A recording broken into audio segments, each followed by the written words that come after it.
From Kern Government Television, welcome to this week's Kern County Board of Supervisors meeting. Originating from the County Administrative Center, located at 1115 Truxtun Avenue in Bakersfield, California. Grounded in ideas, energy, and innovation, Kern County's vision is to be a driving force for the world's fifth largest economy. And our mission is to exceed expectations of the communities we serve, changing the way they feel about government, those who manage it, and the services it provides. Today's Kern County Board of Supervisors meeting will convene momentarily.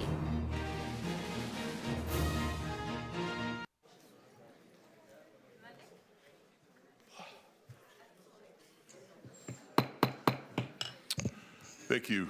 I'd like to call to order the regular meeting of the Board of Supervisors for Monday, June 29th, 2024. It's the 6 p.m. Regularly scheduled meeting. First item is roll call. Supervisor Peters. Here. Supervisor Scribner. Supervisor Flores. Here. Supervisor Couch. Here. Supervisor Perez. Here. Thank you. The next item is the salute to the flag. At the conclusion of that, we'd like you to remain standing for a moment of prayer, silence, or meditation, whichever you prefer, and flags will be led by Supervisor Peters. Salute. Pledge. I pledge allegiance to the flag of the United States of America and to the republic for which it stands, one nation, under God, indivisible, with liberty and justice for all.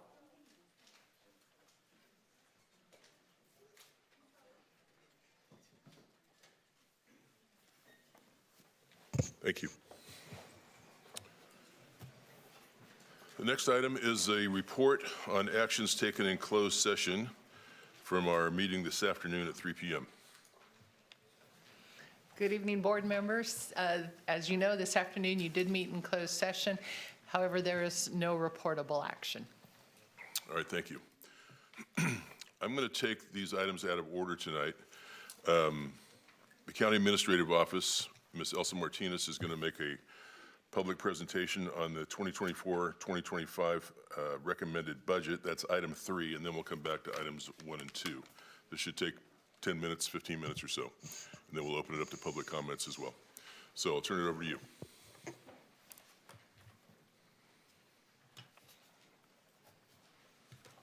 We are waiting for the PowerPoint to load up. Perfect. Well, good afternoon, Mr. Chairman and members of the board. We will briefly review the preliminary recommended budget before moving to tonight's discussion on year-end fund balances and the recommended changes to the preliminary budget. I want to start tonight's presentation by reminding the public of the timeline of the county budget process. We begin the budget process in mid-January after evaluating the mid-year results and the impacts of the estimated assessed valuation. We also consider the proposed state budget and any economic indicators that could impact resources or expenses. We then prepare what is called budget guideline. It is an incremental budget approach that is most commonly used by all governmental agencies.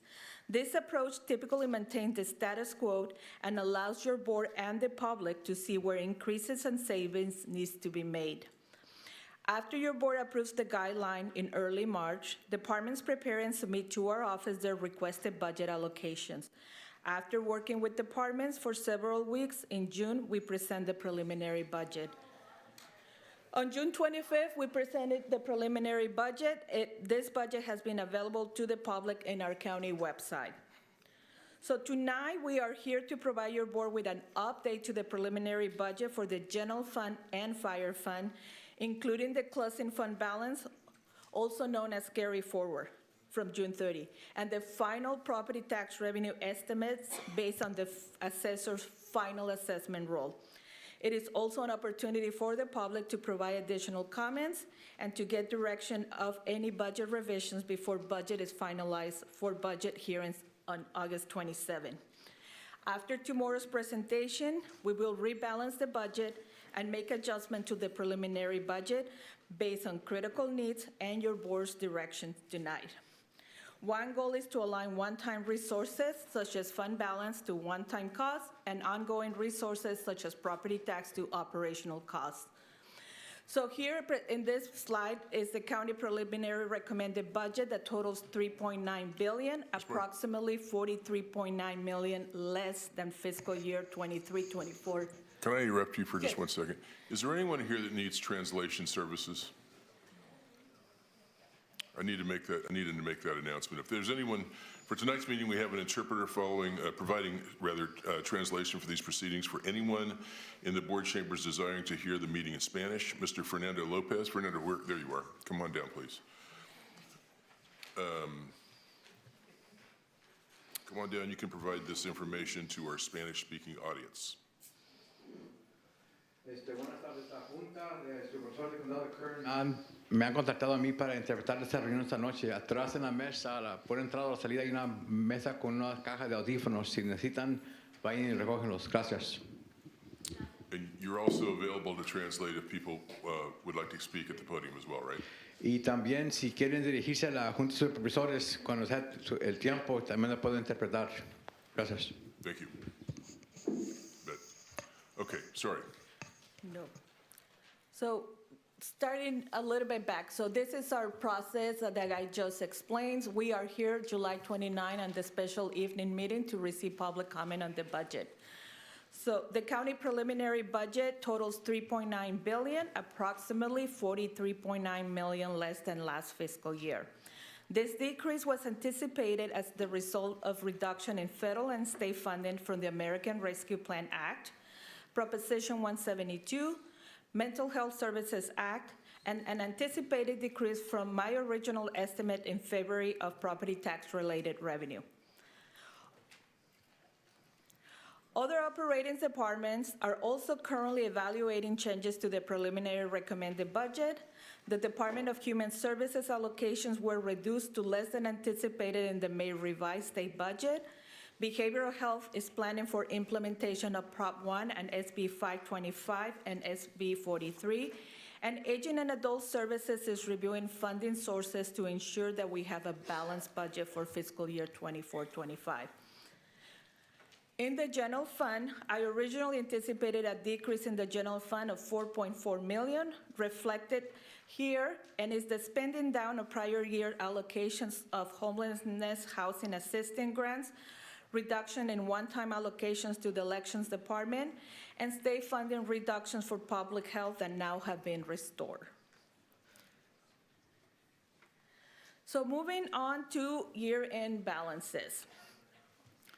So the Kern County Assessor has finalized the tax roll with a total assessed valuation of $126 billion. This is an increase of 1.8 compared to 6.85% increase the prior year and 13.16 increase in fiscal year 22-23. Despite housing costs and interest rate, the residential and commercial values saw an increase of 5.7 compared to 8% the prior year. Oil and gas declined 21% compared to an increase the prior year. After the additional 21% decline in the assessed value of oil and gas properties this fiscal year, the overall decline is 59% since fiscal year 2014. For fiscal year 24-25, the oil and gas values represent only 10% of the total assessed value.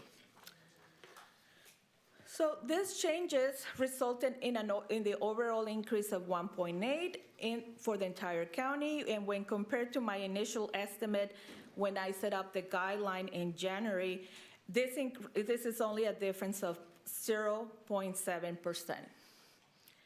So in total, the changes in property tax have resulted in an increase of $8.8 million.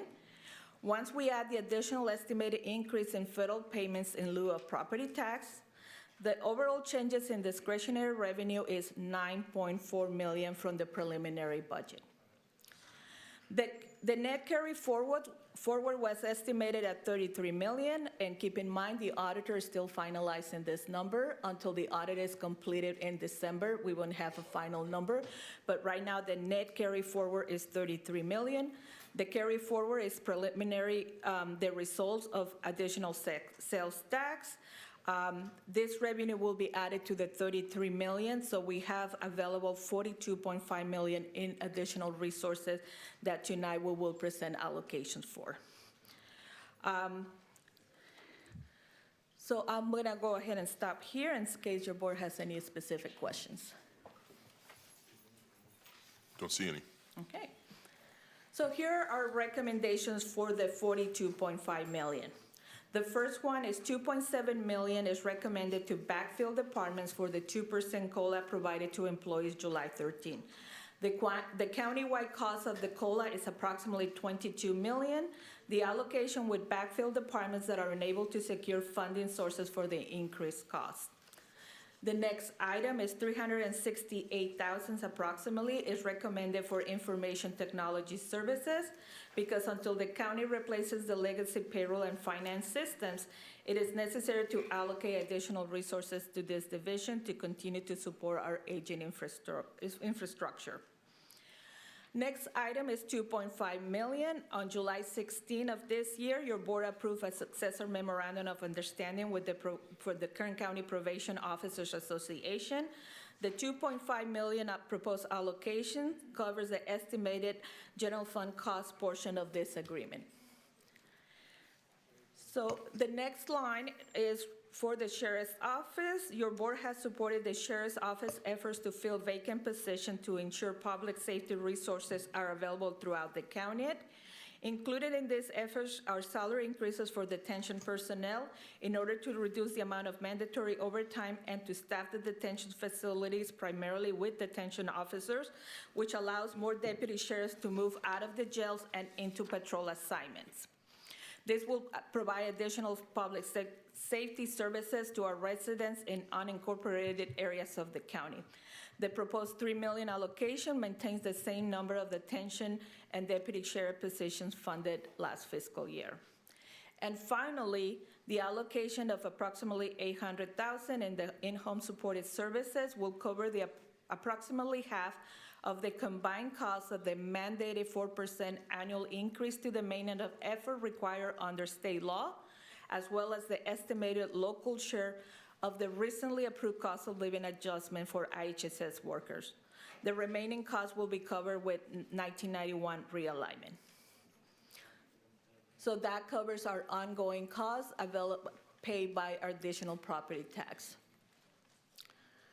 So for moving on to one-time adjustments, the first line is the county is currently negotiating a successor memorandum of understanding with our largest labor group representing over 5,000 employees. The 11.2 million proposed allocation sets aside funds to cover the potentially general fund costs associated with salary increases. The next one is for animal services. Shelters nationwide are being strained by high number of animals without a home. Animal service is not exempt.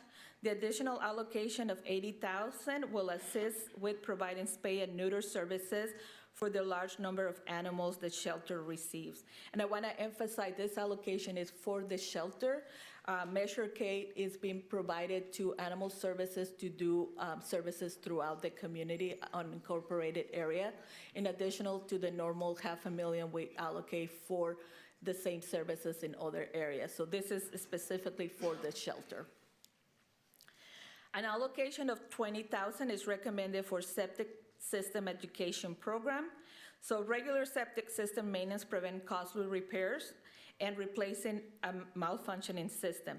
The proposed allocation will be used to start a pilot educational program in the Fuller Acres area. Next item is, due to the current condition of the Sheriff Taft substation and the distance to the nearest facility, the allocation of approximately 2 million is recommended for the replacement of this facility.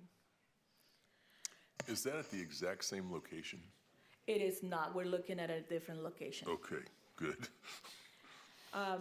Last $800,000 again for animal services. Last fiscal year, the county identified and purchased the land to replace the animal service facility. The existing facility was not built to be a shelter, which creates all kinds of operational issues and potentially impacts to health and safety of animals under our care.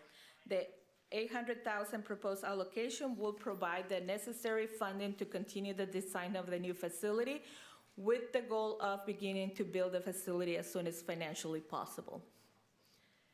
So $8 million were being recommended for a contingency for major maintenance and capital projects.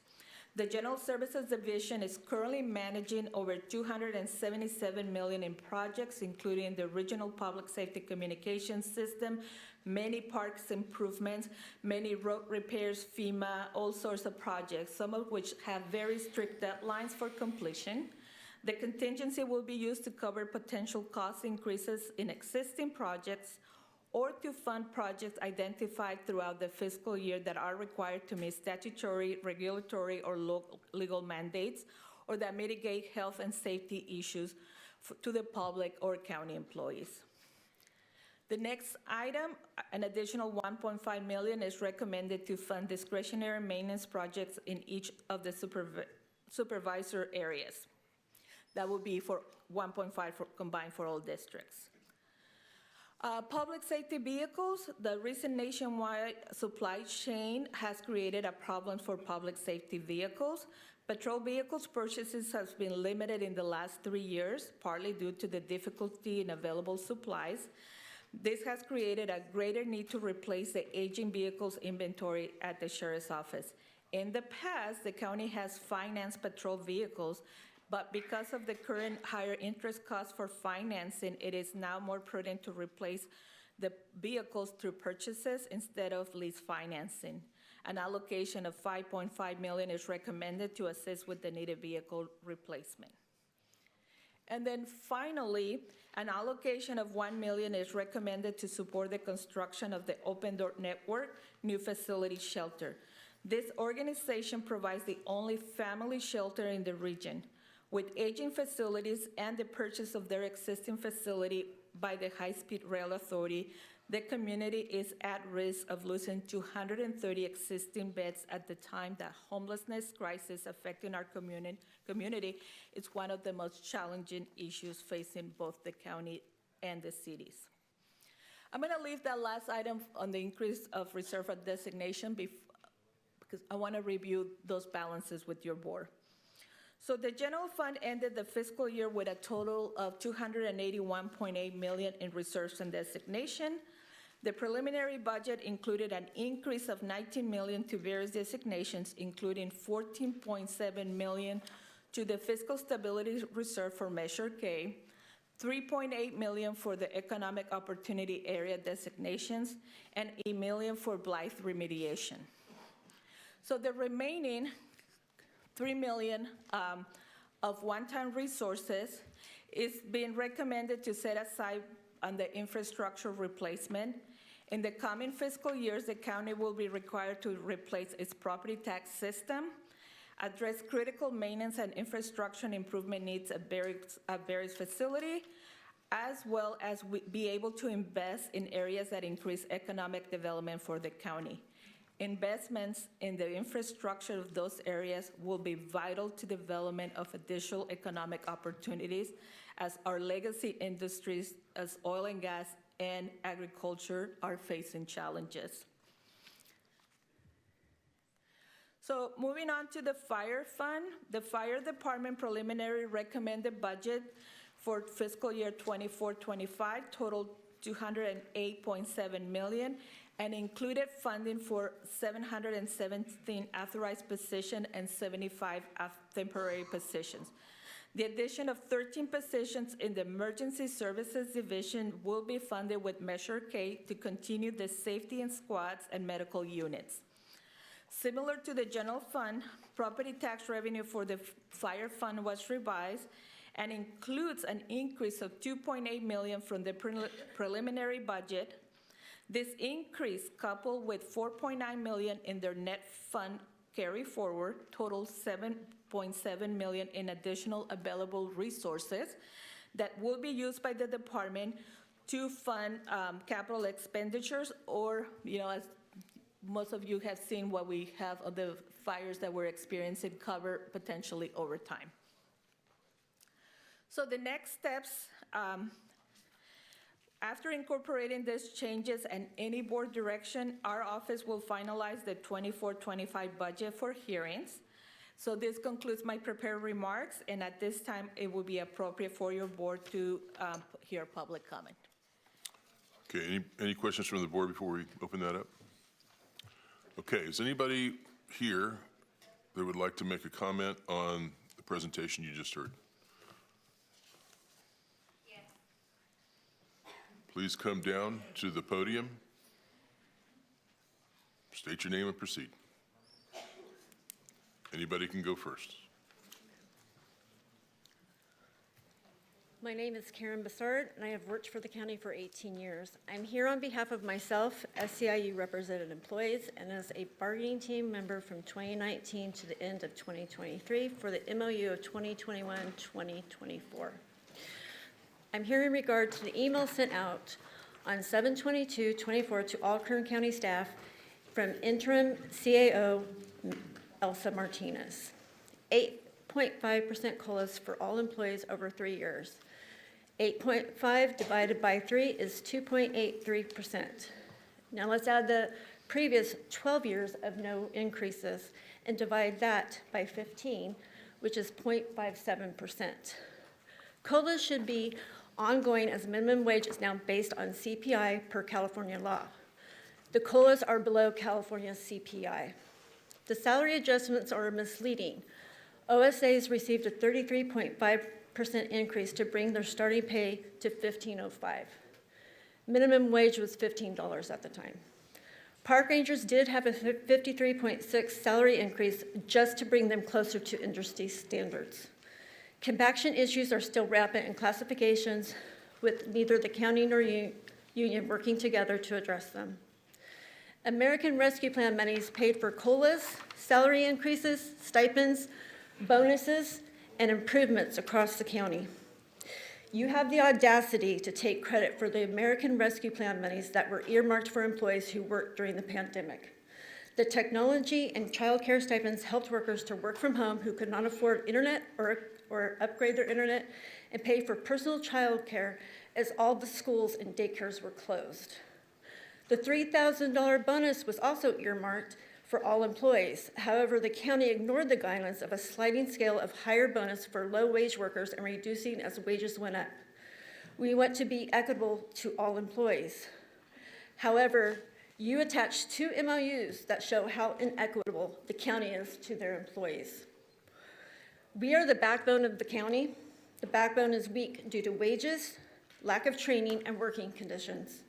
The county needs to make the backbone stronger so the county and employees can stand tall together.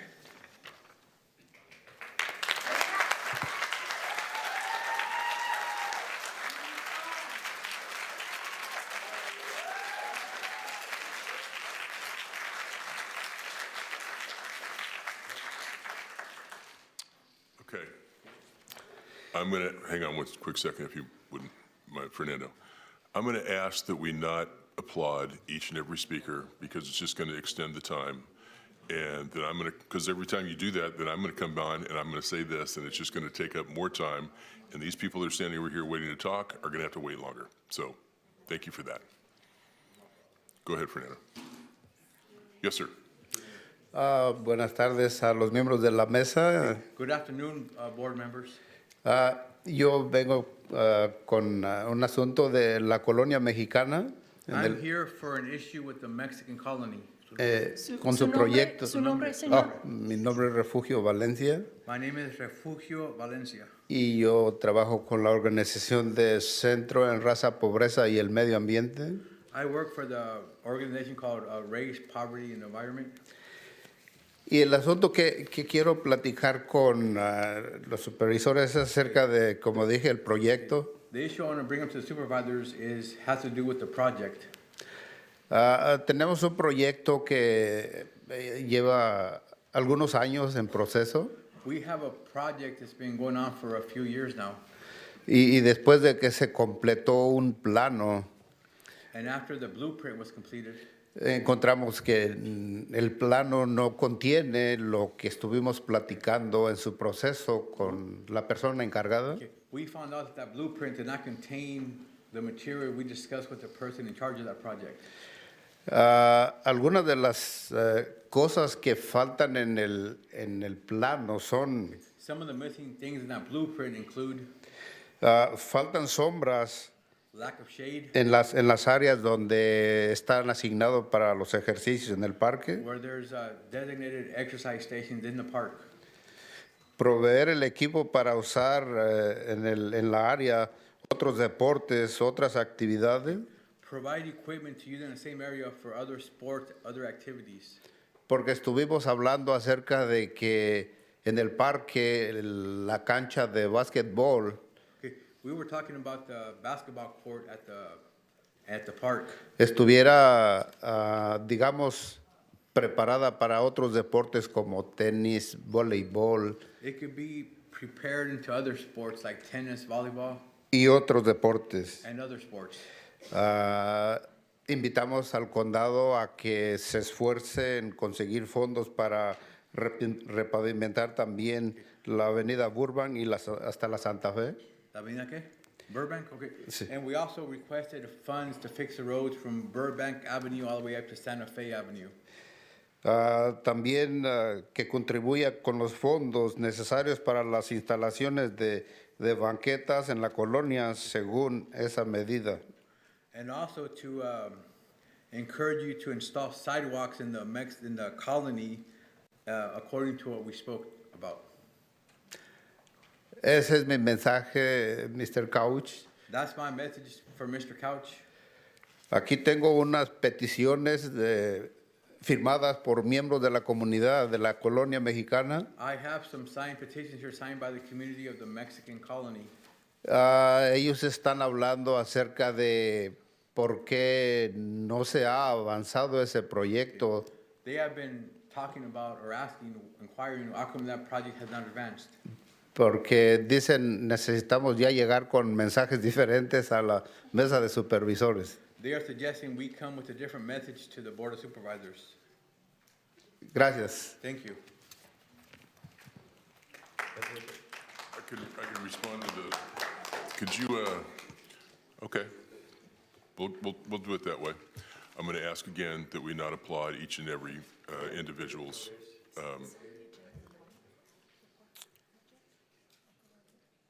I don't believe so. No. Ms. Martinez, could you provide an answer here? I think the sidewalk projects are through AB 617, the AB 617 process with the Air District. And I think that's underway, but I'm not sure the status of it. Mr. Chairman, through the, we had a meeting with the community group, and they were considering proposing a project under AB 617 funding to put streets in that area in the Mexican colony. So we will be contacting, we had a preliminary meeting with Public Works kind of proposing what could be done. So we're getting more information, and we'll reach out to the group Okay. to get that going. Okay. Maybe we'll respond to you. We'll go through your each individual request and respond to you after this meeting. Okay. Thank you, Mr. Couch. Thank you. Thank you, Mr. Couch. Thank you. Who'll be next?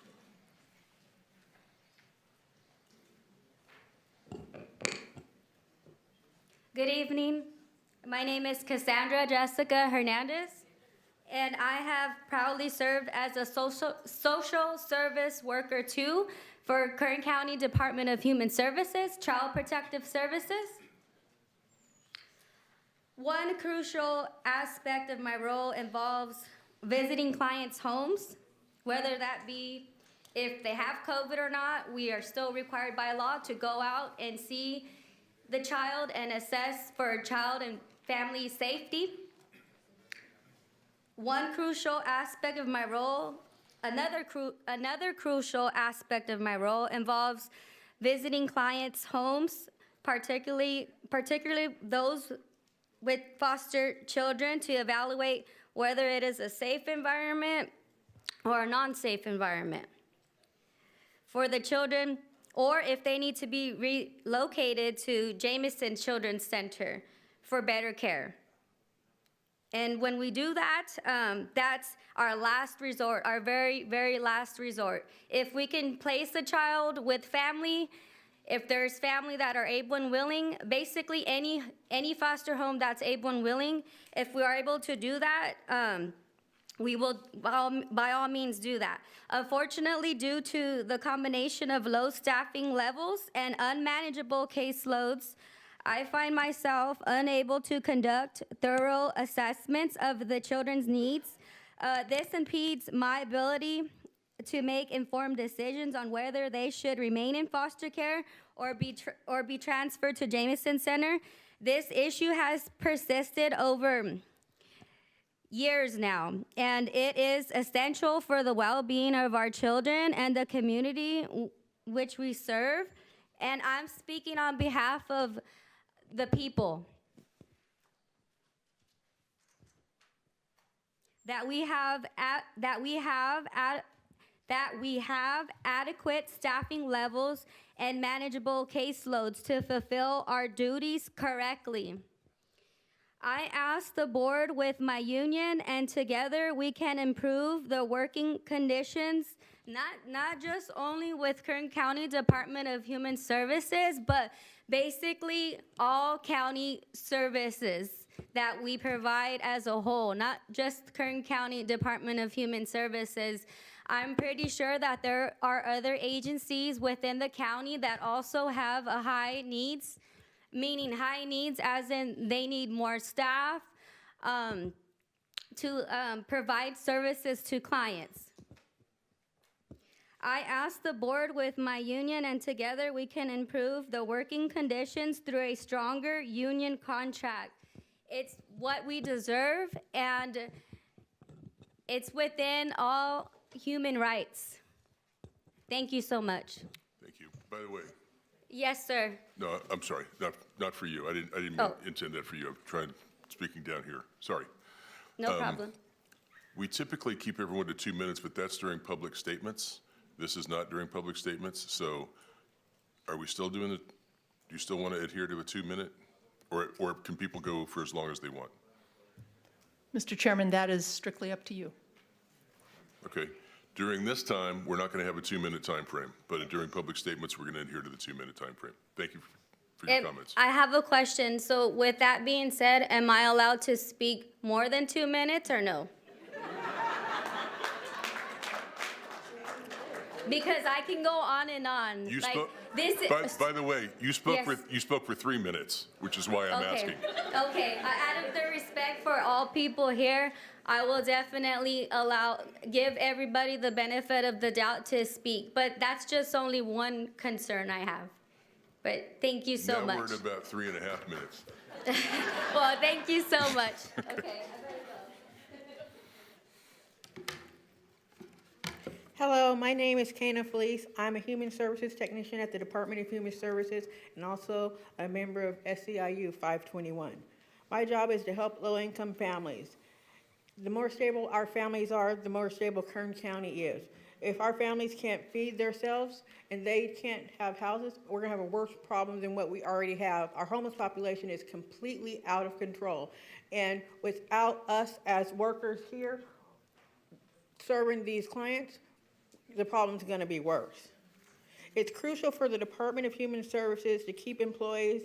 A high turnover rate at DHS makes it tougher for all employees, like myself and everybody here, because clients don't go away just because we don't have the workers. Our caseloads double in size, so it makes it harder for us, and then takes longer for people to get services, and it's harder for us to do a proper job. We're graded at 100% when we review cases. And if I go a little below at 90%, then I get on a special. And so I got double the caseload sizes, and then you guys, I don't know, it makes it hard because we got a lot of work that we're doing out here. The last contract did result in a raise, but during 10 of the over 15 years that I have been with the county, we didn't get a raise, nor do we even get a cost of living adjustment. Then y'all gave us a 2%. Do you know how much the inflation has risen over the years? Over at least the last 4 years, it's been at least 20%. So we got a 2% cost of living raise, and it's just, I don't know how you guys expect us to live.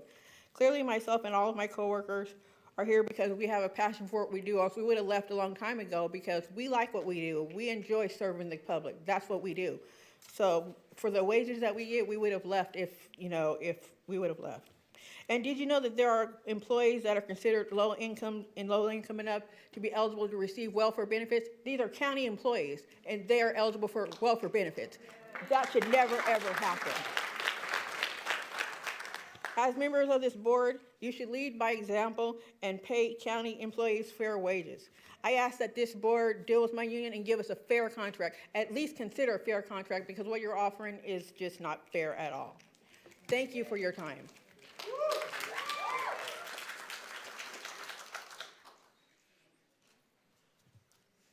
Hang on a second. I'm going to ask again. We're not here to necessarily applaud each and every speaker, because when you do that, it's going to take longer, because every time you do that, then I'm going to come on and ask you not to do it. Thank you. Proceed. Thank you. Good evening. My name is Maria Escobar, and I work for the Department of Human Services as a Human Services Technician, and I'm a proud member of the union Local 521 SEIU. I've had the privilege of working alongside well over 2,000 men and women who dedicate their lives to helping those who need it the most. In the time that I have been there, I have seen employees prioritize being at work over their own needs. Not only because we are severely understaffed and under constant pressure to keep up with those countless amount of cases that are required to process on a daily basis from a list of cases that never gets any smaller no matter how hard we try, but because we understand that each and every one of those applications is a family in need of food, shelter, or medical coverage. And that if we're not there to do the work, that is one more day that those families will go without.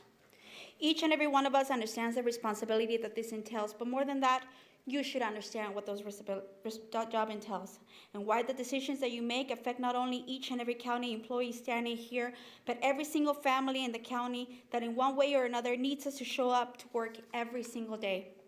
We need you to understand that just like me, thousands of others can't afford to feed their families when the wages are so low. You have county employees that have to request food stamps for themselves. That is why we need each and every one of you to stand with us now, not just during election time when you swear to us that you're running for the people and then you're standing for the people. Show us your support now, and not by your words, but by your actions, not by what you say to our faces, but what you do when you vote in closed doors. Show us that you're in fact there for the people and not just there to represent the interests of those who want to deepen their own pockets. Yeah. Right now, not a month from now, or when it's most convenient to you after you've delayed the negotiations for the 10th time because it didn't fit your schedule, or because you thought you could squeeze an extra dollar out of delaying the negotiations a little bit longer, or by trying to appease us by throwing 40 cents in our direction and telling us that that's enough of a raise to feed our families. Quit giving us excuses for why you can't come to a consensus. Help us come to an agreement now. Do it now. Work with our union and help provide the backbone of the community with livable wages. Stand with us and support our Local 521 SEIU. Thank you.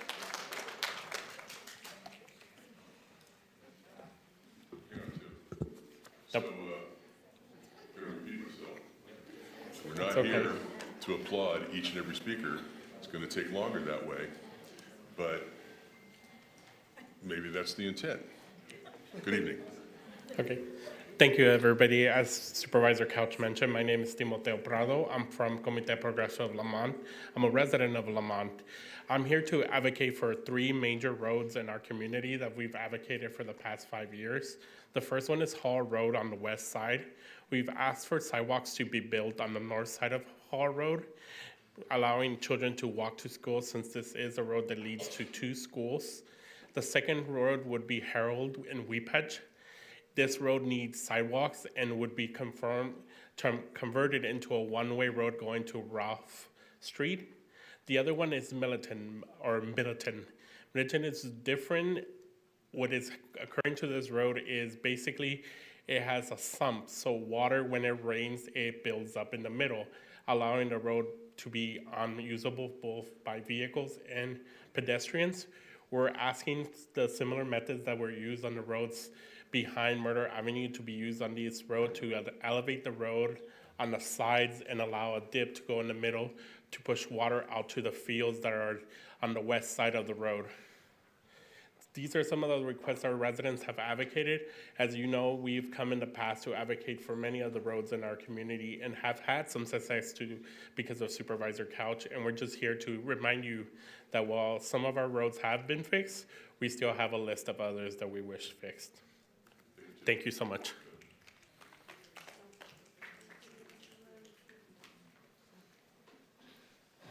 Hello, my name is Gabriela Anaya. I'm a human service technician. I'm sorry, I didn't catch your last name. Anaya.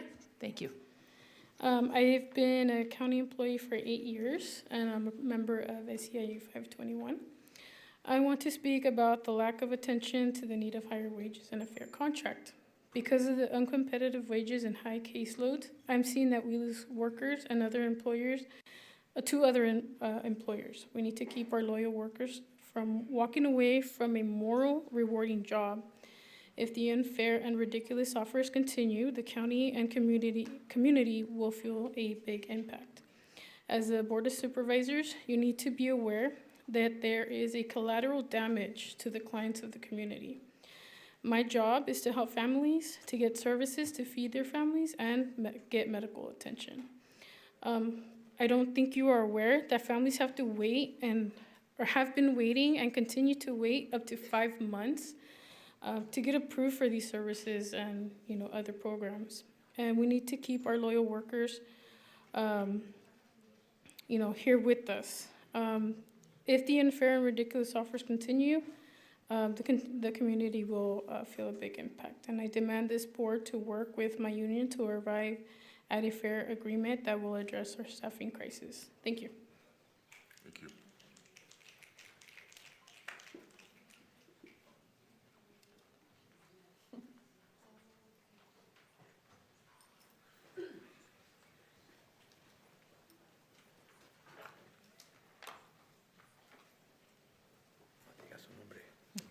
Buenas tardes. Good Mi nombre es Sandra Ángel.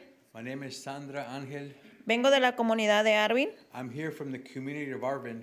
Estoy aquí para pedirles I'm here to request que se ponga más dinero para las infraestructuras en mi comunidad. that you apply more money for infrastructure in my community.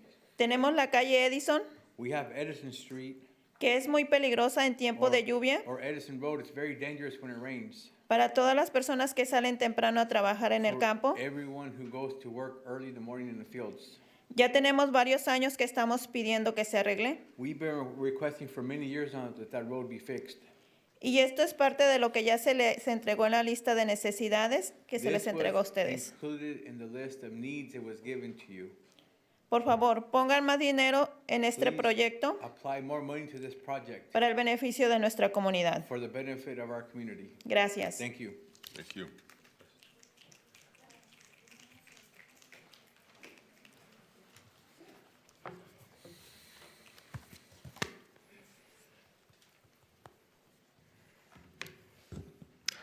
Hello? Okay. Ladies and gentlemen of the board, I thank you for letting me voice my concerns with you this evening. My name is Larry Fernandez. I'm a human service technician with DHS. I've dedicated the past 7 years of my life, 7 years with this department, being a proud worker, servicing the community of Kern County by helping families and individuals experiencing food and medical insecurity with the necessary help our department offers. I know our job is not as glamorous and held in higher regard as as our first responders or other related county occupations. However, our department as a whole and the others like it are the backbone that this county needs in order to continue to run smoothly. Without the hardworking dedication my colleagues provide, people would not get the help they would need. Whether it be mental health services offered through behavioral health, or veterans trying to navigate their way to benefits with veteran services, or people just trying to get back into the workforce using Job Centers of America.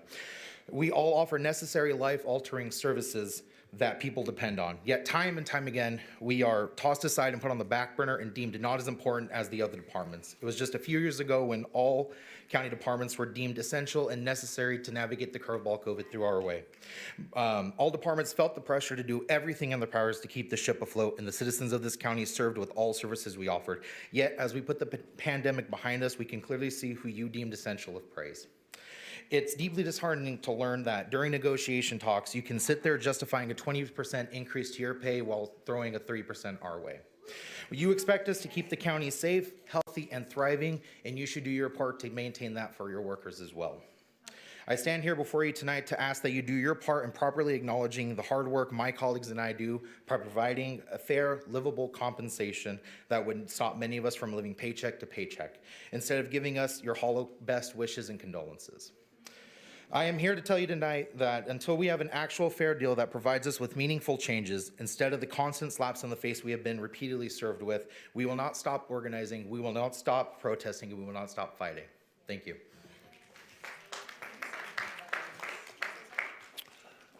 So the idea is to not applaud each and every time. That takes longer, and I'm going to speak about it every time it happens. Did you have a question, Supervisor? I just wanted to set for the record that I have, in 12 years on the Board of Supervisors, never ever voted for a pay increase for myself or any member of this board. It hasn't even been presented to us. So I just want to clarify that. I know the numbers are confusing and the facts are confusing. I get that. I have never voted for a raise for myself, nor would I. Thank you. Good evening. Buenas tardes, mi nombre es Obdulia Pérez. Good afternoon. Good afternoon. My name is Obdulia Perez. Soy del comité del Progreso de Lamont. I'm from the Committee for Progress in Lamont. Solamente para pedirles nuevamente Only here to request again los arreglos que se han estado haciendo en nuestra comunidad. Agradecerle antemano, pero I que appreciate the work that's been done in our community. Pero que se sigan continuando con esas labores y se ha estado viendo el trabajo.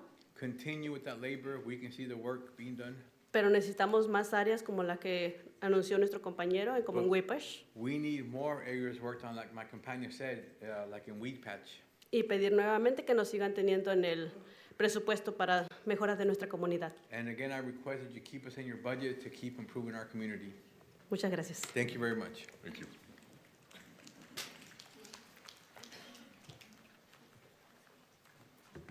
Senator. Hello, my name is Sandra Melgoza Plasencia, and I am a current policy advocate with Leadership Council for Justice and Accountability. We previously submitted a letter to the board, so I'm not going to go through the whole thing, but I will go ahead and summarize some of the demands that we have. Leadership Council works with a good chunk of communities within Kern County. For example, we work alongside Fuller Acres Hilltop, folks that live on Donny Street, Lamont, Greenfield, Rexland Acres, Casa Loma, Weed Patch, and now recently we have began working with the folks from Shirley Lane as well. So I'm going to just go ahead and present some of the community asks that community has voiced to us in the past and throughout this past year. For the community of Fuller Acres / Hilltop, the county, we asked that the county use Arvin and Lamont Economic Opportunity Area funding for a septic repair, maintenance, and replacement system and program. We definitely appreciate and are very happy to see that there is funding being allocated for education on septic systems, and we definitely appreciate the pilot program that is going to come forward. But we reiterate the fact that we will need to have public health services. This is a public health issue, and we ask that more funding be given to have an actual program and not just education. Additionally, Fuller Acres asked for a traffic feasibility study, as many communities throughout Kern County complain about folks speed up and down every single community. There's kids on the street, there's no sidewalks, there's no speed humps. So the community of Fuller Acres asked the county to invest in a traffic feasibility study that will ensure that we have safe streets, right? Which is what we all want, and they all pay taxes, so they definitely deserve safe streets. Moving on to the community of Fairfax and Shirley Lane, I wanted to state as well, their community name is Vencidos Unidos. Vecinos unidos jamás serán vencidos, which is neighbors together will never be deterred. This community has been in the news for a very good chunk of time, right? But we did do a walkthrough through their community. Apart from their water asks, we also identified that this community is lacking sidewalks. There are 3 big schools around there. None of them have sidewalks, right? So the kids just walk alongside of the street. When it rains, there's flooding, of course, because there's no drainage. And neighbors have also testified that at times kids just get wet because cars speed through the puddles and wet the children. So we asked that there's sidewalks being added to this community. We also asked for speed humps. While we were walking through the neighborhood, cars were speeding up and down, even as we were walking through the streets, right? So we asked that speed humps be added for additional traffic mitigation. And then we also asked for a hawk system specifically in front of Shirley Lane Elementary. These are the light up crosswalks, so children and pedestrians can cross Shirley Lane safely. Lastly, we also asked for a 4-way stop on Mayfair and Marion. There is no stop signs or no yield signs along that cross intersection. So drivers really don't know what to do. They just kind of yield and hope someone will figure it out. But we do ask for a stop sign and some type of traffic signs. As for the community of Greenfield, I know Hema is here, so I will let her take the stage. We are working alongside Greenfield Walking Group, but we do ask for sidewalks to be added on Shannon Drive leading up to Golden Valley, and then we also ask for sidewalks to be added on Hoskins leading up to Union Avenue. This has been an ask that we've done for previous years in the past, and it just hasn't been solved. A lot of kids cross Union and they just walk alongside Hoskins on the street in the dirt paths. There are the little prickly things and kids just get injured. So we ask for safe routes to school for the entire Greenfield area. And lastly, we reiterate some of the housing programs that we want to raise, such as rehab and weatherization, permanent rental assistance, a right to counsel program, community land trust, affordable housing trust fund, and a maximum indoor air temperature threshold. As y'all see, housing is a huge issue within the state. Kern County is no exception, and we ask that the county look to invest funding to ensure that their housing element reaches compliance by HCD standards. And I will also pass it on to Jesus, who is here from Vencidos Unidos Jamás Serán Vencidos. Hi guys, my name is Jesus Rodriguez. I'm here to represent our community. And first of all, I want to thank you, Supervisor Leticia Perez. We didn't have water for 5 years, and as soon as she found out about the issue, the next day she showed up, and then the day after we had water. So thank you so much for that. And also, our community is just not safe. We're drinking water that is not safe, and you guys probably be aware because we have been on the news. And they are asking right now that you guys just step in. And we have the other communities around are developed. We have brand new schools and brand new homes, and we're in the middle of the donut. I have seen the map of the city, and it seems like we don't exist in the future, and it seems like we might, and we don't know what's going on, if the city is going to take over or the county is going to take over. No one is very responsible. I have been an associate pastor for 15 years in one of the churches, and there has been no development at all since for 15 years. And people that has been there for longer, like the neighbors, they have been there for even 4 years. They said there is no development at all in the community, even though if you drive by, you'll see all brand new schools and brand new homes around us, and we're in the middle of the donut in the darkness. So we ask you that you guys please check it out and do some development for our community because it's not safe for the kids. I mean, right now we are drinking contaminated water. Thank you. Thank you, Mr. Rodriguez. Chair, can I say something real quick? When the applause dies down, I'll go right ahead. Thank you, Chair. Thank you for being here. That is a very exciting community. It is very organized, passionate, it's totally diverse, and you guys are absolutely moving in the right direction. We are going to meet those needs. You have to keep this up. You have to keep up what you're doing, keep organizing. You have a beautiful community there. We have self-help enterprises on board. We've got a whole host of people, as you see, that are interested because of the nature of your community. And thank you. You're very shrewd in your engagement. And I want you to know how badly, we want to meet these needs, and we just got to keep at it. Thank you for the partnership. Can they tie into East Niles? Thank you, Supervisor Flores. We are actually in the process of that. It is incredibly intense. It's been happening for about 8 years now, if you can believe that. So we are in the process of doing that. Essentially, that system's going to be dissolved, and we'll have a very sophisticated new operation with new good faith players. It's very exciting, and it takes some patience. I'm so sorry. But we are working on it, and precisely, you know, the squeaky wheel gets the oil, Jeff, and they're squeaking a lot, and I think it's smart. Good. Thank you. Thank you. Hello. Hola, mi nombre es Laura Vargas. Hello, my name is Laura Vargas. Buenas tardes. Good afternoon. Pues estamos aquí pidiéndoles, We are here requesting, por favor, ¿verdad? Nosotros no les estamos exigiendo, les suplicamos, please, we're porque, not demanding, we're begging, porque nosotros en nuestra comunidad no hemos visto nada. because we have seen nothing in our community. Ni siquiera, el otro día andaban echando un poquito de asfalto así, ¿De qué? asfalto, Okay. The other day they were applying asphalt en los hoyos que hay en on la the calle. holes that they're, Pero on the así street, como lo echaron, se salió. but as soon as they put it in, it came out. Porque está así por encimita, nada más. They just laid it on top. Yo realmente estoy preocupada porque yo les digo que van a hacer banquetas hasta que maten a un niño. I'm really worried because I've been saying that they will not build a single sidewalk until a child is killed or dies. Exactamente, hasta ese día van a poner las banquetas porque los niños tienen que caminar por en medio de la calle. Not until the day where they install the sidewalks because the children are forced to walk in the middle of the street. Porque los carros se parquean en las orillas, se Because estacionan. the cars park on the edges Y los niños son chicos and the children are small. y no tienen cuidado. They're not careful. A la hora de que van todos los papás a recoger los niños, son muchos. When the parents go and pick up the children, there's a lot of them. Muchos carros Many cars y muchos niños en peligro. and many children that are in danger. Y los papás todo el tiempo tienen prisa, andan muy rápido. The parents are always in a hurry, driving fast. Entonces, yo les pido por favor que pongan atención I request that you kindly pay attention para que pongan esas banquetas. so they can install those sidewalks. No las pido por mi calle, si no hay el presupuesto. I'm not asking to put sidewalks on my street if it's not within the budget, Pero póngalas por donde pasan los niños, por but favor. at least install them where the children walk, please. Eso sería mi petición. Y los 4 That stops is my request, and the four-way stops. por la Marion y la Mayfair. La Mayfair, ¿qué? Marion se llama. On Marion and Mayfair Streets. Ajá. Son muy necesarios para los niños que van a cruzar por That's ahí. very necessary because the children use that street to cross. Yo les pido por favor que pongan mucha atención y les agradezco I request that you pay attention, and I thank you beforehand.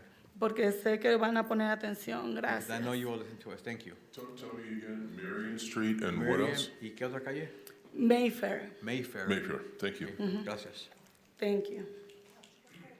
¿Dónde vive usted, señora?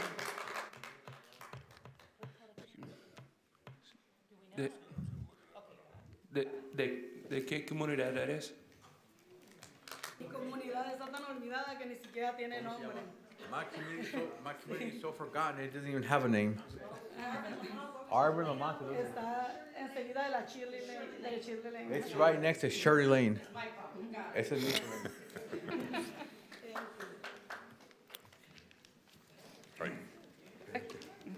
Buenas tardes, mi nombre es Elizabeth García. Good afternoon. My name is Elizabeth García. Elizabeth García. Elizabeth Garcia. Soy miembro del Comité de Progreso de Lamont I am a member of the committee Progreso for Lamont, or Progress for Lamont. y estoy aquí para abogar por mi comunidad. I'm here to speak up for my community. Queremos abogar para que nuestras calles sean arregladas, We would like to advocate for our streets to be fixed. ya que necesitamos banquetas, We need sidewalks, luces. lights. Todo esto es porque los niños caminan a la escuela y queremos que ellos caminen seguros. This is all because children walk to school and we want them to walk in safety.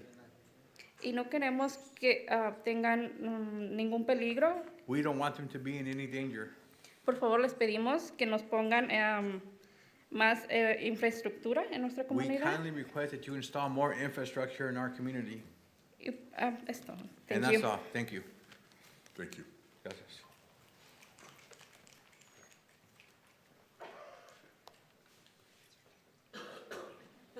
I'll go next if you don't. You don't want that. Good evening, Chair Couch Hi. and members of the board.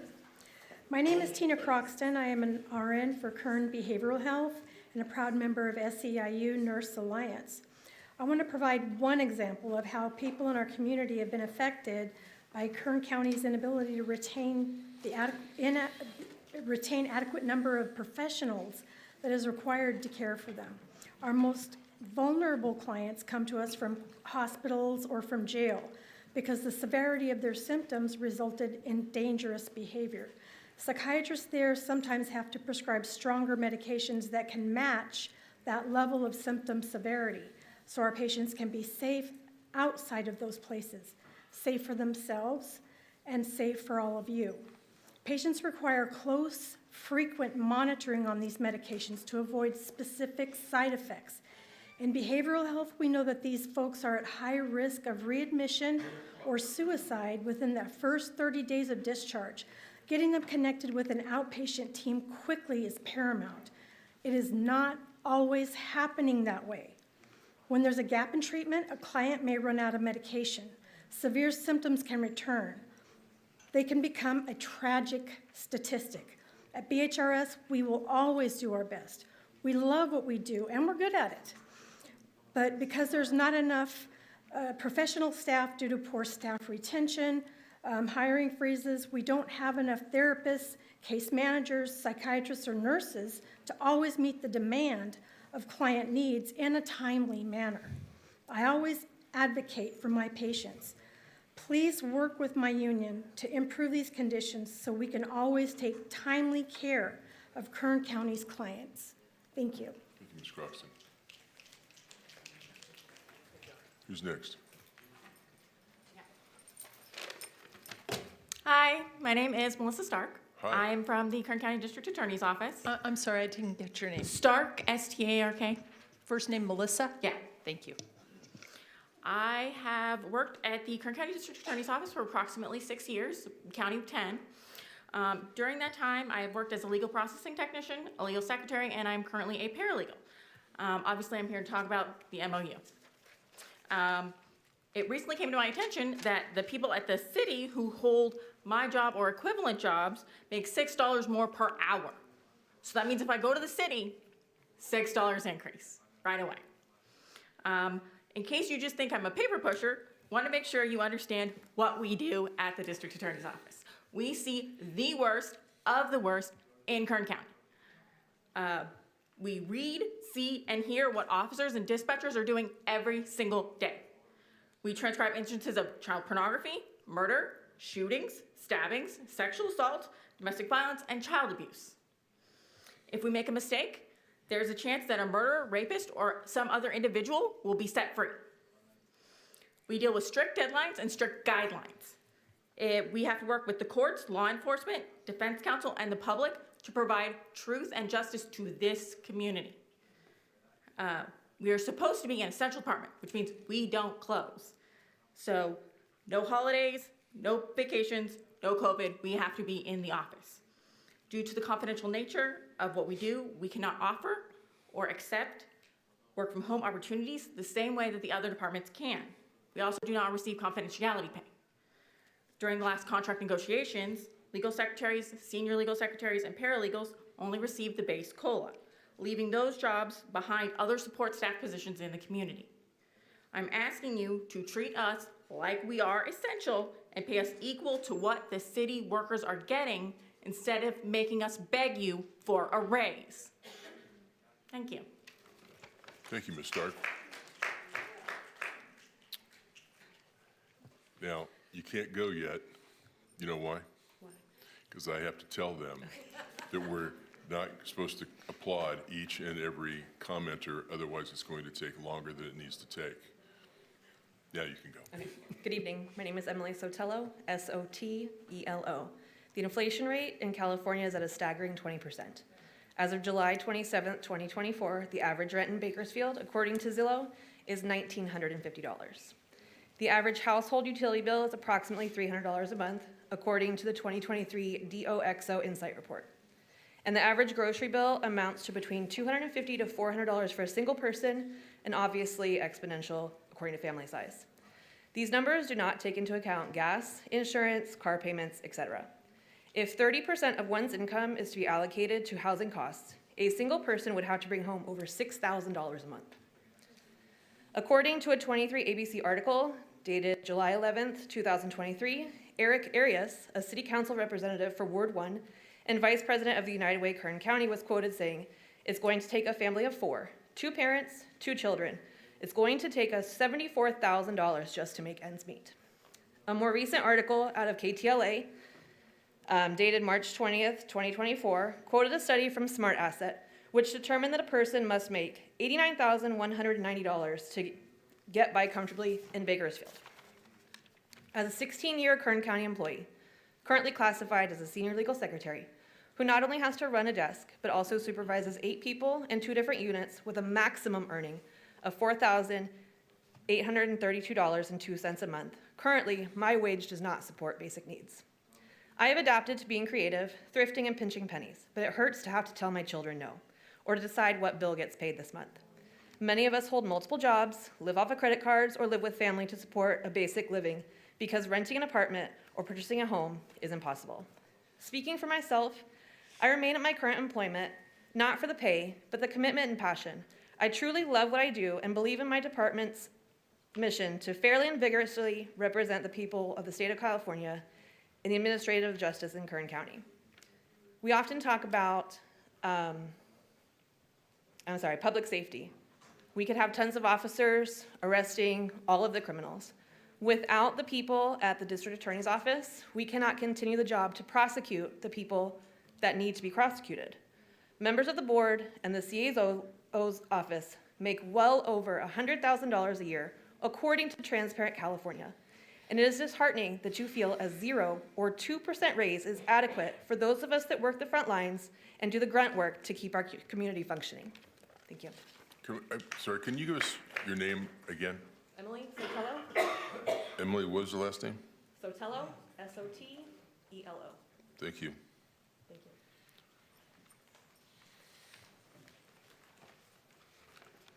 Hello, my name is Veronica Ramos. I work in the Department of Human Service, and I'm a member of the unit SEIU 521. I'm speaking today to bring to your attention the staffing and poor wages we are dealing with. We enjoy helping the public, and we feel satisfaction when I can grant a family in need with food, shelter, and immediate cash needs. It's an amazing feeling, but at this moment, we feel less satisfaction and more stress. What saddens me more is some of our staff cannot manage the workload, and many of them are leaving. We can't keep new hires. They leave for other jobs with reasonable pay and workloads. What's even worse is for this Board of Supervisors to believe we make enough to only offer 3%, or 80 cents for almost half of us in the union, or 48 cents for those who earn the least. While the Board of Supervisors believes 3% is a fair offer, the cost of living keeps rising. It does nothing for us who keep working very hard to keep our communities fed, safe, and sheltered. I have a family myself and another little one on the way. But I'm so short-staffed, I don't have the free time to spend with my family. I depend on working overtime to make ends meet. If we continue to see these ridiculous low wages, it's stating that we're not important enough, and trust me, we are important to this community. I demand this board to work with my union to address our staffing crisis through a strong union contract. Thank you. Thank you, Ms. Ramos. Hey, Gustavo. Good evening. Gustavo Aguirre with Center on Race, Poverty, and the Environment. I have a request. Several of the members of the group residents that came this evening were struggling to understand the translation. They asked me to listen, and the device is not good at all. You know, it was a mix of sometimes listening the Spanish interpretation, sometimes just hearing Mr. Elsa speaking, sometimes just, hearing the noise. It's very bad, and some of them, those in blue T-shirts, decide not to come and speak because of the frustration. So please, the request for next time, please, have better translation equipment. So tell us again what's wrong with it. It's not. It's sometimes you hear only English because of the noise of the room, I believe. Sometimes it's a lot of noise, just static noise that you cannot even hear either or. And sometimes you are able to hear the Spanish translation, but it's almost impossible for people that rely on translation to understand translation. And I think I understand for the public it's difficult maybe to slow down, but when maybe the staff of the county doing presentations maybe slow down a little bit to give time to the translator to pick up or be able to follow up the translation. But, I don't know, you have more questions, but I think, better translation equipment will be great, We'll look into that. I apologize for that. Yeah, thank you. Are all of them not like that, or just? Most of them. Most of them, All all of right. them, I think, even Gemma, which will speak, and other members, they were struggling, they were handling the devices to me, I was trying to help, but most of those were not working properly. Okay. Thank you. Maybe switching now that I have a little bit more than 2 minutes, Supervisor Perez, I'm going to speak as resident. I live in your district in between Pioneer, Eucalyptus, and Fairfax. The streets are being fixed. Thank you for that. But I've been living there for 21 years, and it's the first time I've seen an improvement in my neighborhood. So sidewalks is another great need that, if you can put that in your priority, it will be great. And also the lights, public lights on the bridge on top of the railroad.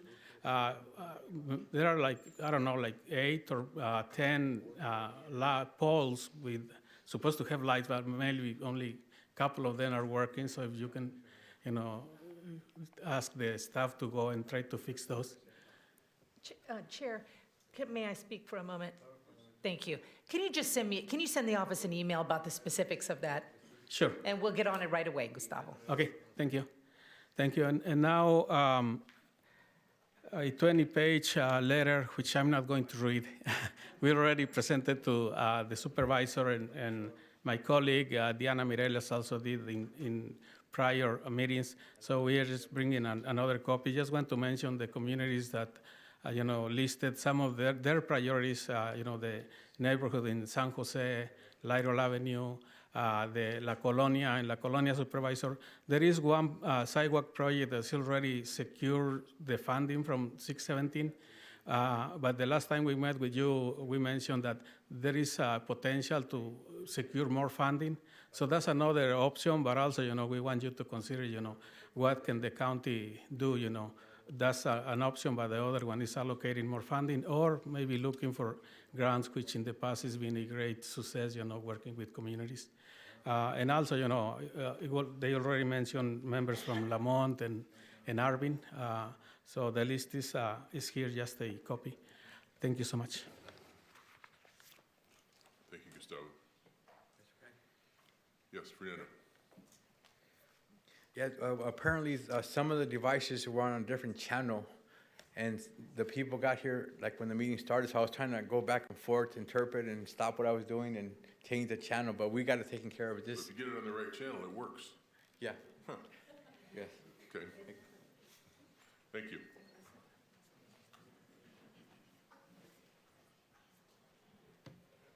Yes, sir.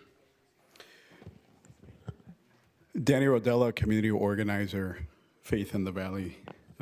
First and foremost, thank you to Elsa for the budget presentation, and to you all board members for the opportunity to address you this evening. I am also a resident of District 2. In conversations with our community members, I am a community organizer. I've said that before. But I think sometimes when we talk about the craft of community organizing, we might not really understand what it's all about. When we organize, we create spaces for people who typically are not part of conversations and decisions that are being made on their behalf. So for me, it's an honor to be able to be a part of creating those spaces for folks such as some of the residents that are here with us this evening, some of the youth that are here to also advocate for their park in Fort City. the reason why they're here. And so I'm reminded of a quote of my faith tradition, because in my craft of organizing, I have the privilege of being able to organize people of faith, people who understand that faith is not something that you just keep in private, but something that you also take out into public, regardless of your faith tradition. The greatest want of the world, said a prolific writer once, is the need of people who will not be bought or sold, people who in their inmost souls are true and honest, people who do not fear to call out what is wrong by its rightful name, people whose conscience is as true to duty as needle to the pole, people who will stand up for justice even though the heavens fall. I think it was Cornel West who once said that justice is how love looks like in public. And tonight, I just want to say, number one, thank you. Thank you for considering the needs of the community at Ford City Park, needs that for over a year we've identified through conversations, through surveys, where hundreds of people gathered to share what their vision for the community is. People who come from different walks of life, indigenous communities, farm workers, people of faith, youth, children, elderly, who had an opportunity to be able to manifest what they want to see in their park. And to know that Ford City Park is getting allocated funding to make some of these visions come into fruition, I think for me, as a resident and also as an organizer, it's a great victory to see that when people organize and build relational power, amazing things can happen. I think that's the reason why a lot of folks are here tonight advocating for their interests and what they believe is necessary for them to have a good quality of life. And so some of the priorities, though, that the community mentioned in a lot of those conversations, I'd like to share with you this evening. I know that probably I think it was in about a month ago, I shared some of these priorities with the clerk and also an impact video regarding a recent community conversation we had last April where we had youth be a part of this conversation. We had over 150 people attend. We shared that, I think, in the month of June. Not sure if you've had the opportunity to see it, but if not, I'd be happy to share it with you, Mr. Chairman, just so that you can have an idea of what we do out in the Taft community or District 2. Some of the non-funded improvement priorities that folks in our community have addressed as important or identified as needed are a new children's play area equipment with shading, swings, sand, and PIP safety surfacing at Play Area B. And this is specifically regarding Ford City Park. Extending the basketball court concrete play area, installing new basketball boards and hoops, installing new spectator benches in basketball court play area, installing poles and netting for folks who want to play soccer in the basketball court area as well, creating a soccer play area, developing an exercise area with equipment, new shading structures, concrete pads, grills, benches, and picnic tables, a new mural with cultural art, new noise reduction brick wall separating homes and the church that is adjacent to the park, a mini pavilion for community events, human and pet water fountains, and expanding the park to an adjacent vacant lot. New grass, planting new trees, trimming or removing several trees for better visibility. Some folks also want to see security measures such as security cameras and electrical outlets throughout the park. Other things that were mentioned was resurfacing and restriping the basketball court, installing a new fence around the basketball court, sand and rubber block replacement with PIP safety surfacing at Play Area A. I think that when we look at the funding that we have for the park, and I'm referring to the preliminary budget that was mentioned last time that I attended to a Measure K meeting, I think the community members are very happy to see that funding is being considered for the park. But I think that the consensus from a lot of community members is that we need more, you know? Although we're happy, I think it's a great start, not just for Ford City Park, but if you'd visit Valley Acres Park, you would also see that our basketball courts are spray painted. The lines are spray painted by kids because they want to play basketball and there's no stripes there. There's no adult swings or, you know, older youth swings there either. There's outdated play equipment there as well. And it's a pretty small park, but very meaningful for the residents that live in Valley Acres and that are also part of District 2. I think it was Cesar Chavez who once said it was never about the grapes, it was always about the people. It was always about the people. And I want to echo that same idea tonight in saying that it's never been just about swings or it's been just about slides or grills. It's always been about the people, because parks are not just places where people just congregate to have a carne asada or to celebrate a birthday, which is great. But they're also sacred spaces where people get to create beautiful memories and create community and relationships. So I just want to leave you with these thoughts as you continue to look over the preliminary budget. We need more for Ford City Park, and we definitely need more for Valley Acres Park. Thank you very much. Thank you.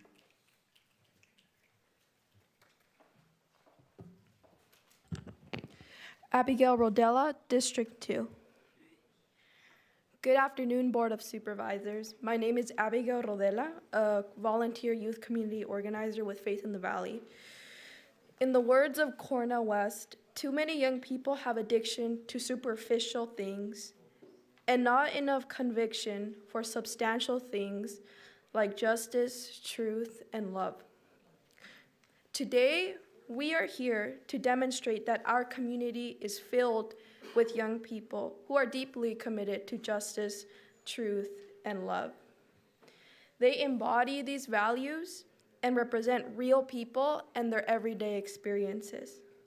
With that in mind, I am very excited to bring to your attention the following 5 young individuals who will be presenting their powerfully crafted statements regarding Ford City Park and Valley Acres Park. Thank you.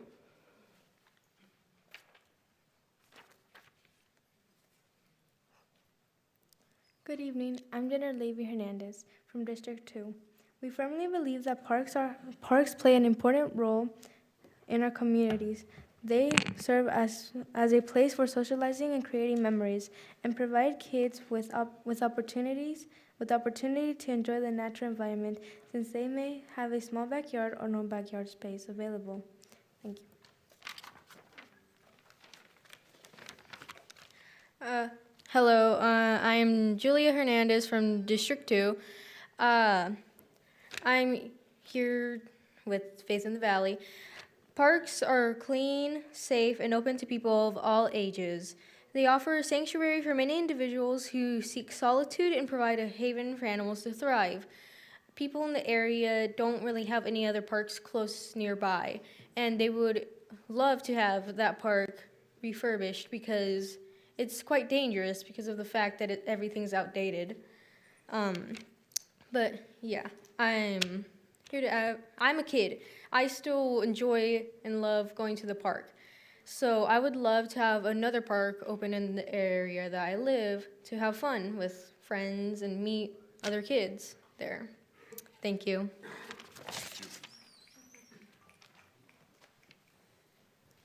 Hi, my name is Sophia Rodella. I'm from District 2 and with Faith in the Valley. Understanding the direct perspectives of community members is essential to ensuring that everyone feels heard, because their ideas and opinions are essential to shaping meaningful community improvements.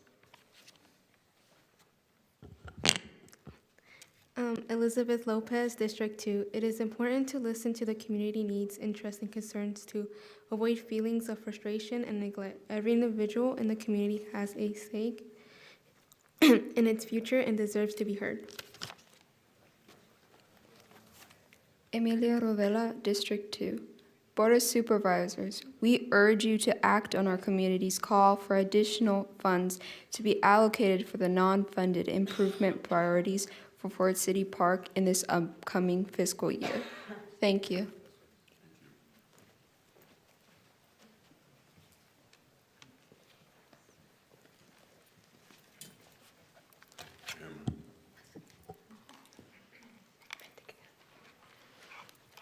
Buenas tardes, Good afternoon. a estimados miembros de la mesa directiva. Mi nombre es Gema Pérez, Esteemed members of the Board of Supervisors, my name is Gema Perez de Greenfield Walking Group. from the Greenfield Walking Group. Como dijo Sandra, uno de nuestros enfoques es las rutas seguras a parques y escuelas. As Sandra previously stated, our main focus is safe routes to school.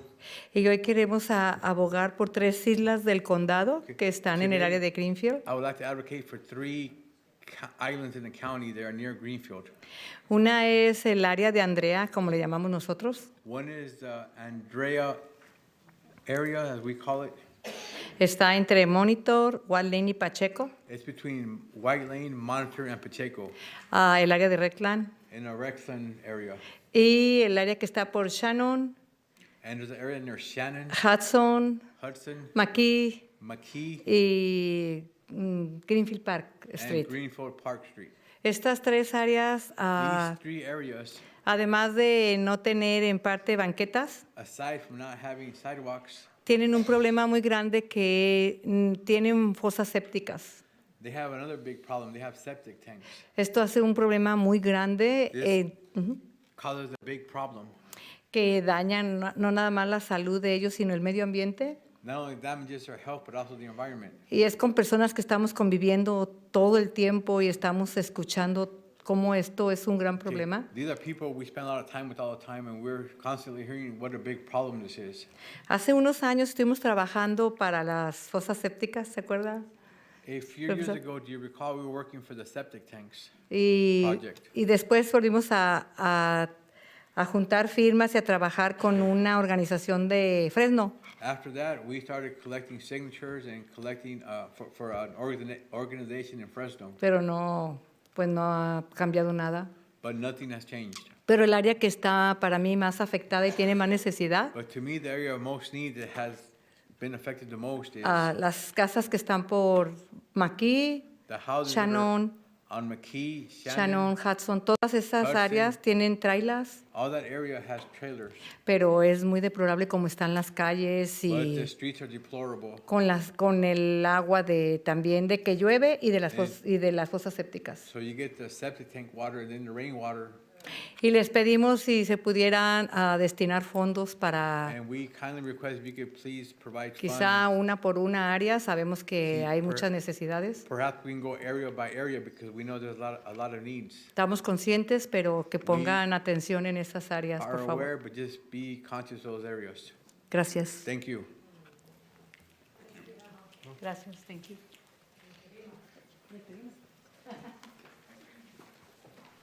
Good evening, Board. My name is Tania Salinas, Tania, and I am an SEIU local-wide trustee. I'm also the president of the Central Labor Council, but most importantly, I'm here as a county employee. I stand before you today to address a crucial aspect of our workforce management, the need to invest in your employees. That is your workforce. As you navigate the complexities of training new hire and retaining experienced staff, it is imperative that you also approach this challenge proactively and strategically. When we examine the cost of training new employees who do not stay, we uncover a significant financial burden on the county's public departments. That expense incurred in orientation, on-the-job training, and specialized programs impact the taxpayer's bottom line in our casework. High turnover rates further exacerbate this issue, leading to productivity losses and disrupting operational efficiencies. To address these challenges, what we're proposing is a paradigm shift in the approach to workforce investment. You could easily relocate your discretionary budget of $9.4 million that can be easily distributed to cover wage increases for 5,000 public employees over a 3-year contract with the specified percentages that we are asking for. This approach will ensure a fair and gradual increase in employee compensation while staying within the allocated budget. Investing in our workforce is not just a financial decision, it is a strategic imperative. By recognizing the link between training costs and wage adjustments, we can create a win-win situation for both the union employees and also the county. Competitive wages incentivize retention, promote job satisfaction, and ultimately lead to enhanced productivity and service delivery. HR and the interim CEO are fully aware of the expense of training and the retention that departments are facing. If they're not informing the board, then shame on them. It does not take much to understand that cost of training and hiring versus a lack of retention is not going to get you a win. Does SEIU want new hires? Absolutely. Does it want retention? Absolutely. But we also ask you to do the right thing because the money is there. You just have to know how to allocate it. Thank you. Do you have can you talk about the offer that SEIU has made? I'm not in the bargaining team, so I can. So what we're asking is, we're asking for a 3-year contract, 777. That's what we're asking for. And that is doable. When did you, hang on. When did you submit that? I believe that was submitted with the last request when that the counterback was 3%. Okay. We can show you the numbers. I mean, if we easily take what the county's spending in regards to training and not retaining, I think that you heard from every single department tonight, if not before, that we're just not keeping people. They come for the money, but they're not staying. And that's a problem, not just for you guys, but also for us, because it is costing you more money in regards to your budget. So why not just redistribute those funds? It is doable with the 9.4 million. Thank you. Thank you.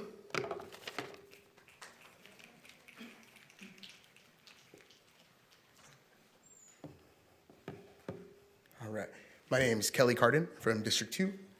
Good evening. I'm here today along with several of my neighbors. We're advocating for our town of Roseman. For too long, our town's felt like an afterthought here in Kern County. We're a fast-growing rural community that has over 20,000 residents now, and we're quickly becoming an economic powerhouse here in Kern County. In spite of that, our town's infrastructures are falling apart. In spite of the county's best efforts, the roads are crumbling, our streets aren't safe, and our kids have nothing to do. We're here today to ask for real investment into our town, a parks department with actually maintained parks, and that we are actually encouraged by recent investments in public safety, but we do need more. More houses are being built, more builders are constantly looking at coming. We desperately need a second overpass to get over the freeway, also a second way over the tracks. We get trapped on one side of town anytime the train stops. Maybe even some kind of economic development zone. These kinds of investments will benefit our town for years to come. Thank you so much. Thank you.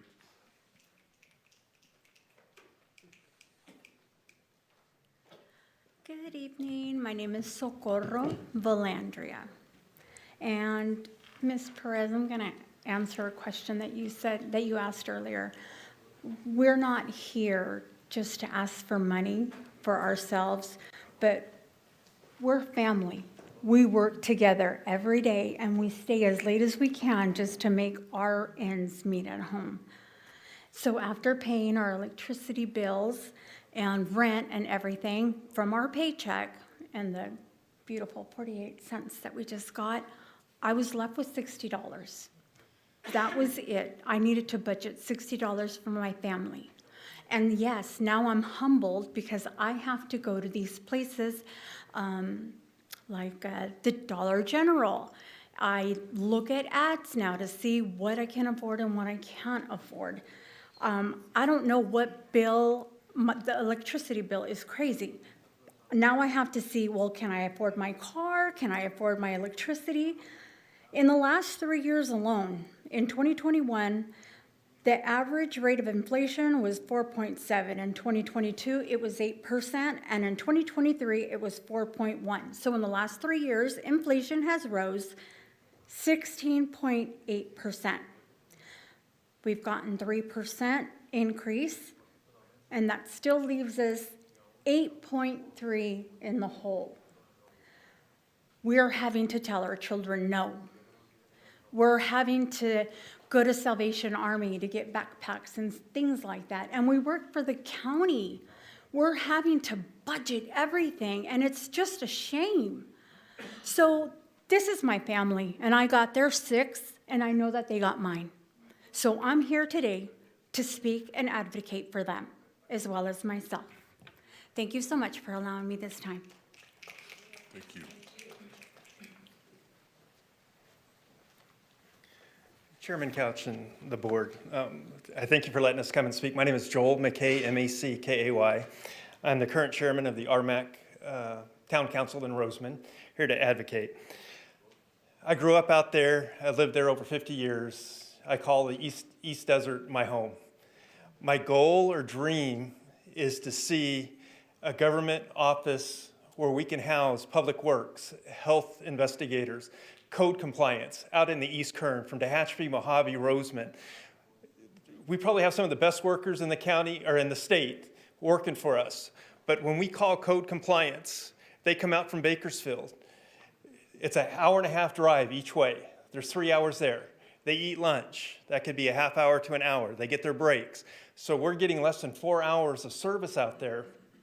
They're a reactive department. I recently met with one of the upper managements going over some issues. The public works is great, code compliance, they meet our needs. But my goal is to get community workers who are invested in the community working for the county so they can get in their truck and be at work. They don't have to drive an hour and a half. We can get a full day's work out of our county workers out there and get services done. And I'm a firm believer, I'm old school, I believe in the broken window theory. Right now, we have graffiti from one end of the town to the other. We have fire prevention. We've had 50 fires from Tehachapi to Roseman in the last month and a half. And I take my hat off to the firemen. They've been working there. They've saved our town. I think we've lost a couple structures out there. They've been doing great. But we need more services out there. Code compliance. I'm going to read you some statistics here. In May, there was 86 dump sites cleaned in District 2, 452 dump sites cleaned on District 2 roadways, 161 tons collected countywide in May of 24, 534 tons collected countywide in 2024. That was through RAPID. The Open Door Network, 63 dump sites cleaned, 188 dump sites, 298 miles cleaned countywide in May, 1,186 miles cleaned countywide in May of 2024. 54 tons collected countywide in May of 24, 259 tons collected countywide in 2024. And then in June, 209 dump sites cleaned in District 2 roadways, 661 dump sites cleaned on District 2, 157 tons collected countywide in June of 24, 691 tons collected countywide. And then the Open Door Network, 21 dump sites cleaned in District 2 roadways in June, 209 dump sites cleaned in District 2 roadways in 2024, 245 miles cleaned countywide, 1,431 miles cleaned countywide in 2024, 36 tons collected countywide in June, 295 tons collected countywide in 2024. What blew my mind when I met with upper management of code compliance, if they can prove I dumped a ton of garbage out there, there's no mechanism in place to go after them financially. There's no recourse. These people are dumping. You can see the tonnage every month. The county needs to really look at their policy on this. We're rewarding people for dumping in our deserts. There's no consequences. If somebody's out there in a $70,000 truck and they get caught, you know what? They should lose that truck. You know, in Alaska, if you get caught fishing or hunting illegally, you lose your vehicle, you lose your guns. We need to really take this serious. I mean, how much money are we spending in the budget on cleaning these up when we could go after people financially, especially if we can prove they're dumping? And there's the problem. But even if we can prove them, the county's not going after them. The weight that you have there is represents the amount, the tonnage that was picked up, but they don't know who put it there. But even the ones that they do, if you start going after people, word gets out that nothing's going to happen to me, or I'm going to get a slap on the wrist for illegally dumping. The desert's beautiful to me. I grew up out in the desert. Like I said, if you can prove somebody's dumping, we need to go after those people. If it costs us a little bit of money, word's going to get out. If there's got to be consequences for this dump, for all this dumping. And like I said, the broken window theory, we allow this to continue. It just adds more crime coming into our communities. Bigger crime, worse crime. So, like I said, if as a board, I would really appreciate if you guys could look at the policies. If we can prove people are dumping illegally, if we need to start going after them and having some financial consequences. Thank you. Thank you.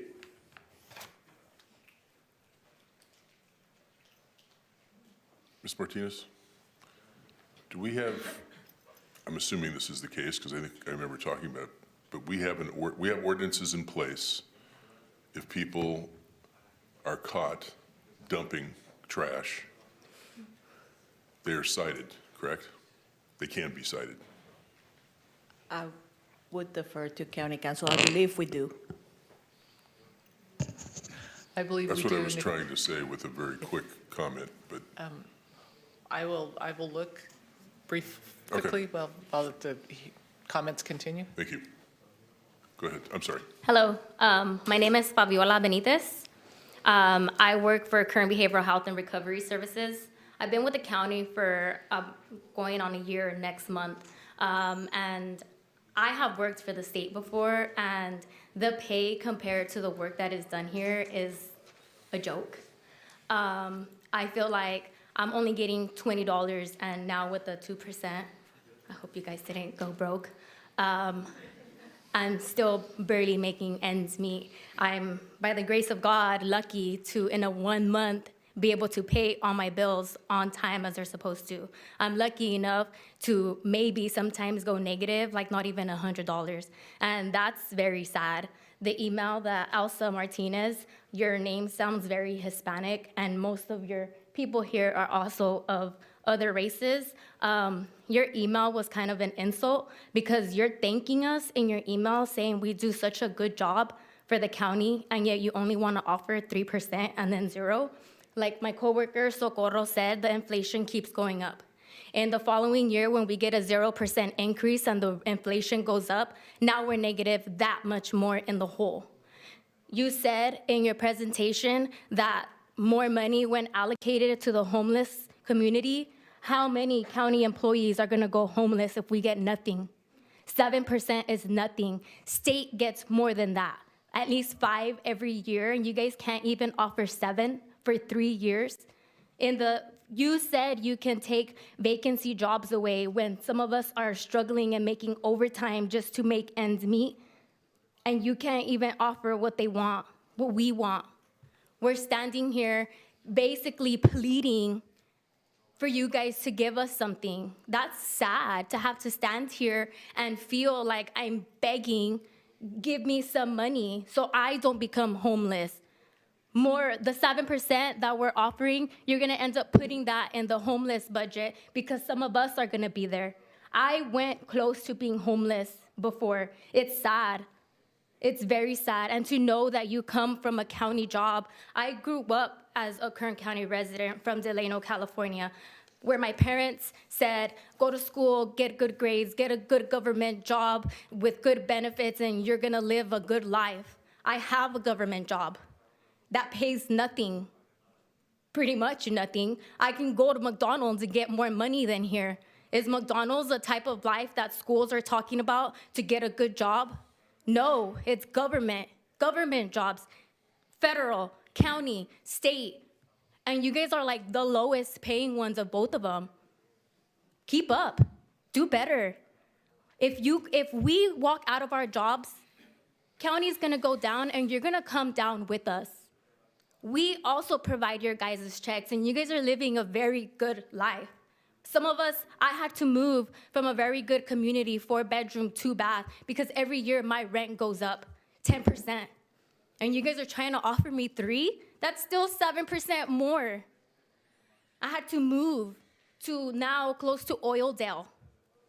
Very unsafe. I had to leave my mom behind because I couldn't afford to keep her in my house with me. Now she has to go back to working in the fields. How do you think I felt to be like, hey mom, I have to move to get a less rent house. You're gonna have to go back to work. I'm sorry that you're 30% disabled and your leg doesn't work and you don't know English and your only job is to work in the field and now you have to go back? Do better.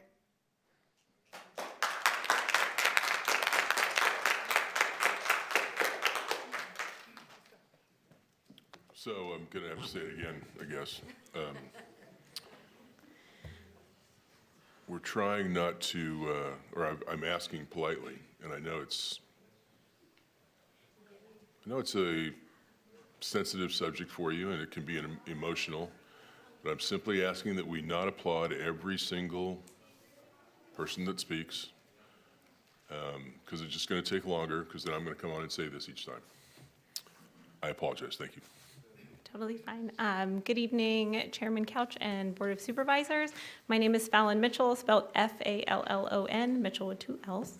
I'm here to represent District 2 and the town of Roseman alongside some of my friends and colleagues. I currently work for Southern Kern Unified School District, which is our only school district in town. I grew up in Roseman. I went through the school system there. I grew up in poverty. I'm going to add that. I am also the vice chair for RMAC, the Roseman Municipal Advisory Council. And I'm on a number of other committees because in Roseman, that's kind of what we do to keep the town moving.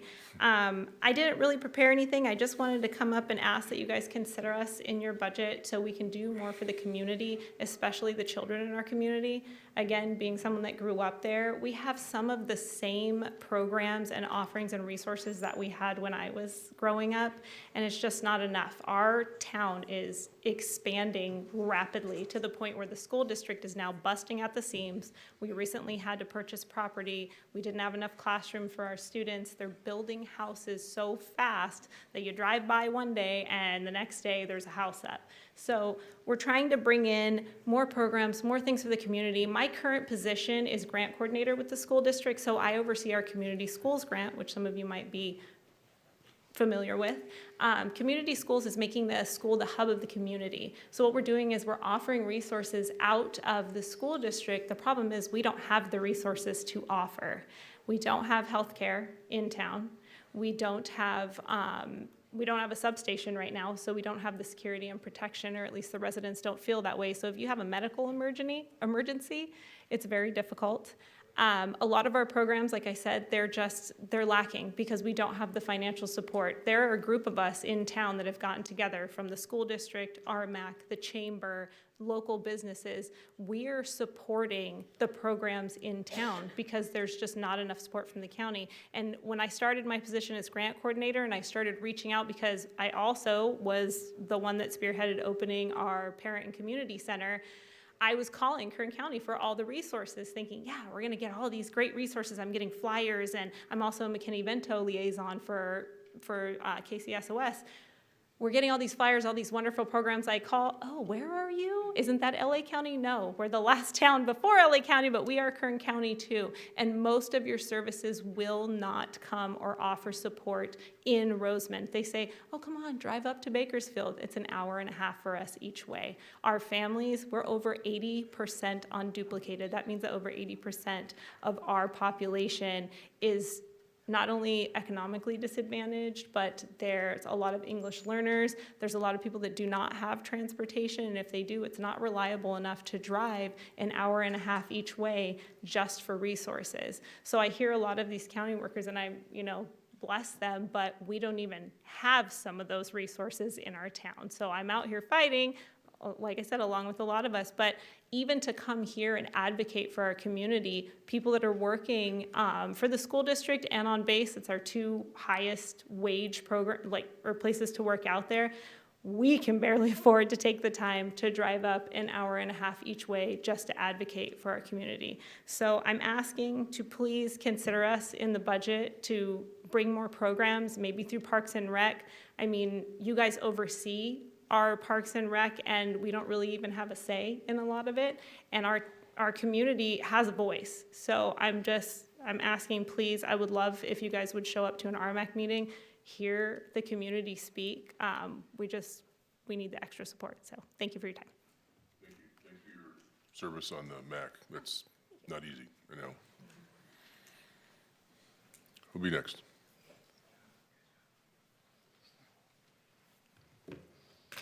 Good evening, esteemed members of the Kern County Board of Supervisors. My name is Hector Vasquez, and I am a proud member of SEIU Local 521. I stand before you today to advocate for a fair contract for our hardworking community employees. Our county employees are the backbone of our community, yet they are struggling under the weight of inadequate wages, unsafe working conditions, and high turnover rates. The statistics point a troubling picture. Over the past 5 years, we have a staggering 25% decline in retention rates. Our dedicated workers are leaving and not because they lack commitment, but because they simply cannot afford to stay. Our wages lag behind neighboring counties by an average of 15%. This wage gap forces our employees to seek better paying jobs elsewhere, leaving our community with the revolving door of underpaid and overworked staff. It's not just a financial issue, it's a safety concern. When our workforce is constantly changing, It compromises the quality of service we provide and the safety of both our employees and the public. Safety should never be compromised. Yet our employees report feeling unsafe due to understaffing and insufficient resources. This puts them at risk every single day as they strive to serve our community. We are calling for a fair contract that addresses these critical issues by offering competitive wages, investing in proper training and resources, and ensuring safe working conditions. We can retain our skilled workforce and provide the high-quality services our community deserves. Our county workers have shown unwavering dedication, even in the face of adversity. It is time we replicate the dedication with the contract that reflects their true value. Let us work together to create a fair contract and just workplace for all. Thank you for your time and consideration. Thank you, Mr. Vasquez.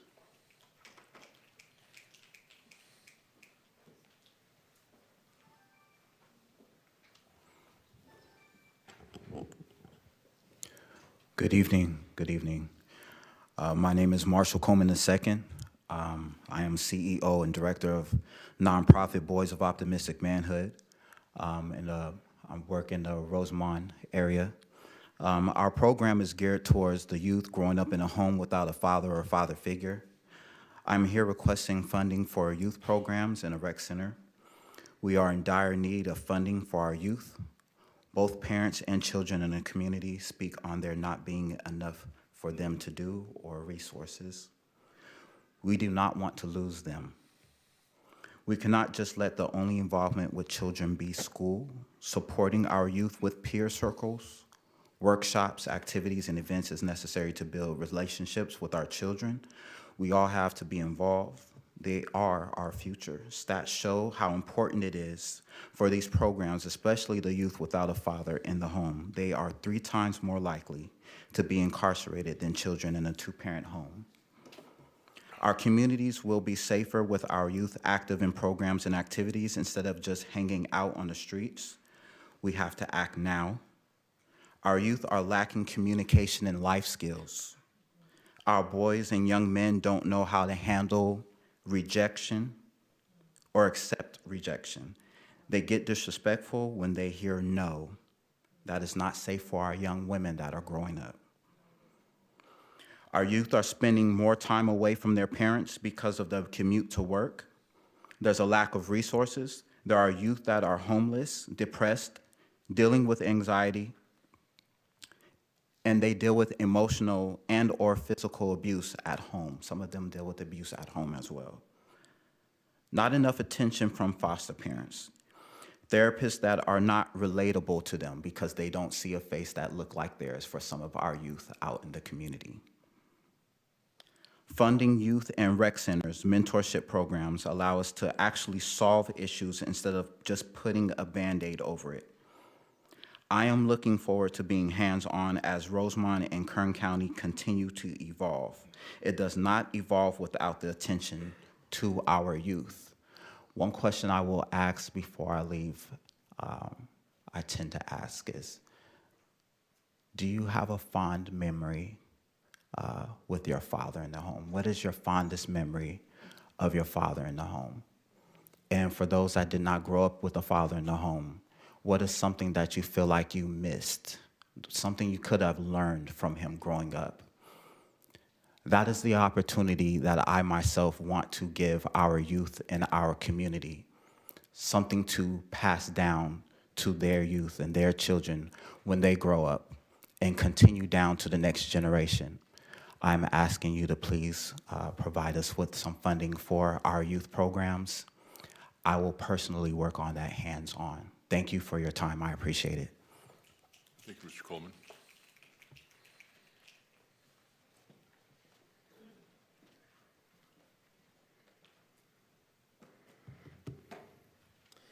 Hello, my name is Jose Ortega, and I work for Kern County Public Works. For the road departments, to be exact, in behalf of Public Works, we would love to invite all the whole board of member supervisors to join us for at least one day when it's 110-degree weather, so you guys can see the struggles we go through out there in these Kern County streets. Some of these road yards are spread thin. We are definitely understaffed. For example, our padding yard on the west side of town, in charge of Oildale and Rosedale. we are down only to about 3 employees, 4 if you could count the foreman. You guys believe that the amount of manpower we have is enough for all these potholes out there? I don't think so. These employees work hard only to get slapped with unfair contracts. Empty positions need to be filled. Blade sealed, roads resurfacing is about to begin in the west side of town. With the amount of personnel, they are forced to borrow employees from the East Bakersfield Road Yard, leaving the east side vulnerable and understaffed and potholes waiting to be fixed. They say that the road workers are unskilled. Well, I want to say that we're skilled enough to resurface these roads and do road restorations. 3% and 0% the next year is not acceptable. Some of these county workers have second jobs just to make ends meet. For example, I myself had to get a second job just to pay some of my bills. I'm not embarrassed to say I did Uber Eats just to catch up on bills, just to afford a good way of living. County workers shouldn't be underpaid. We should be able to live comfortably doing the jobs we love to do out here for Kern County. All we ask for is a fair contract. Thank you. Thank you. Who'll be next? Hello again, Cassandra Hernandez. I just wanted to add one piece of information. I wanted to just share how the seriousness of this contract really is. My last date with the county is August 7th, 2024. After being with the county for approximately 9 years, I risk my life every single day that I am employed. Even when I'm not employed, I'm always still a social worker at heart. It's just in my character, it's in my person. This week I worked 7 days straight, and today was my day off, but today I used my time the most effectively as possible with having to appear in court to establish conservatorship on behalf of my brother who is nonverbal.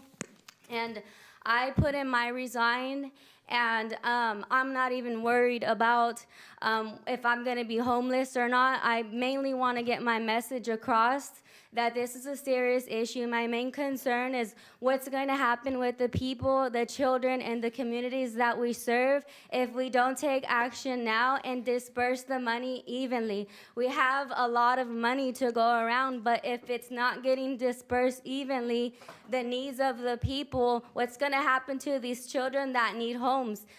Research says that it only takes one person, one caring person to care for the lives of others.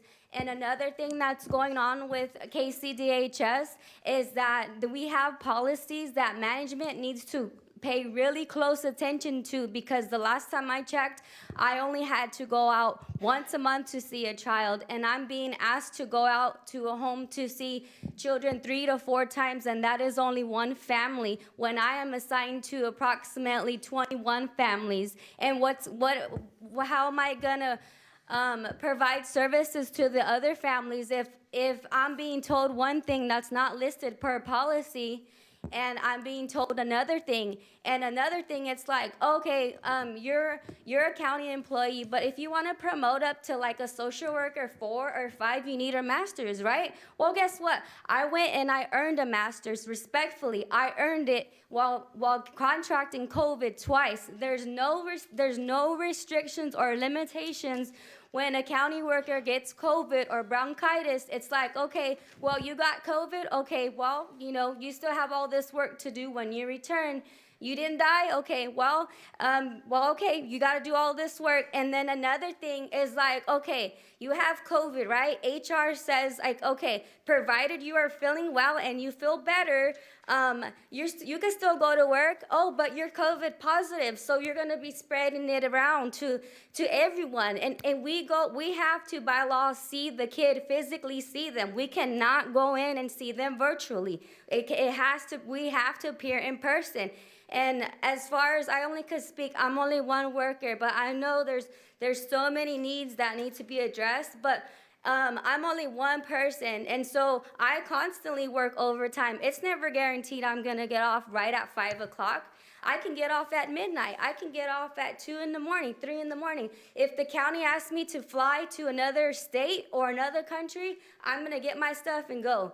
I don't care what time it is. That's just in my integrity, and that's how dedicated I am. But as a person, as a human being, if I'm not being treated and taken care of, how can I take care of other people? Thank you so much, and I'm pretty sure everybody needs to get dinner or something. Thank you.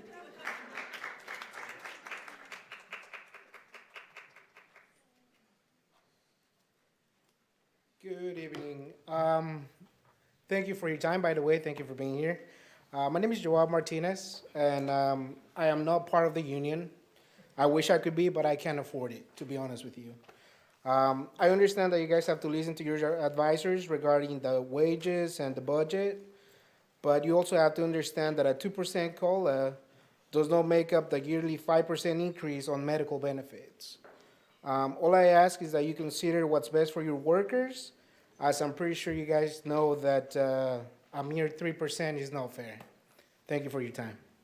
Thank you, Mr. Martinez.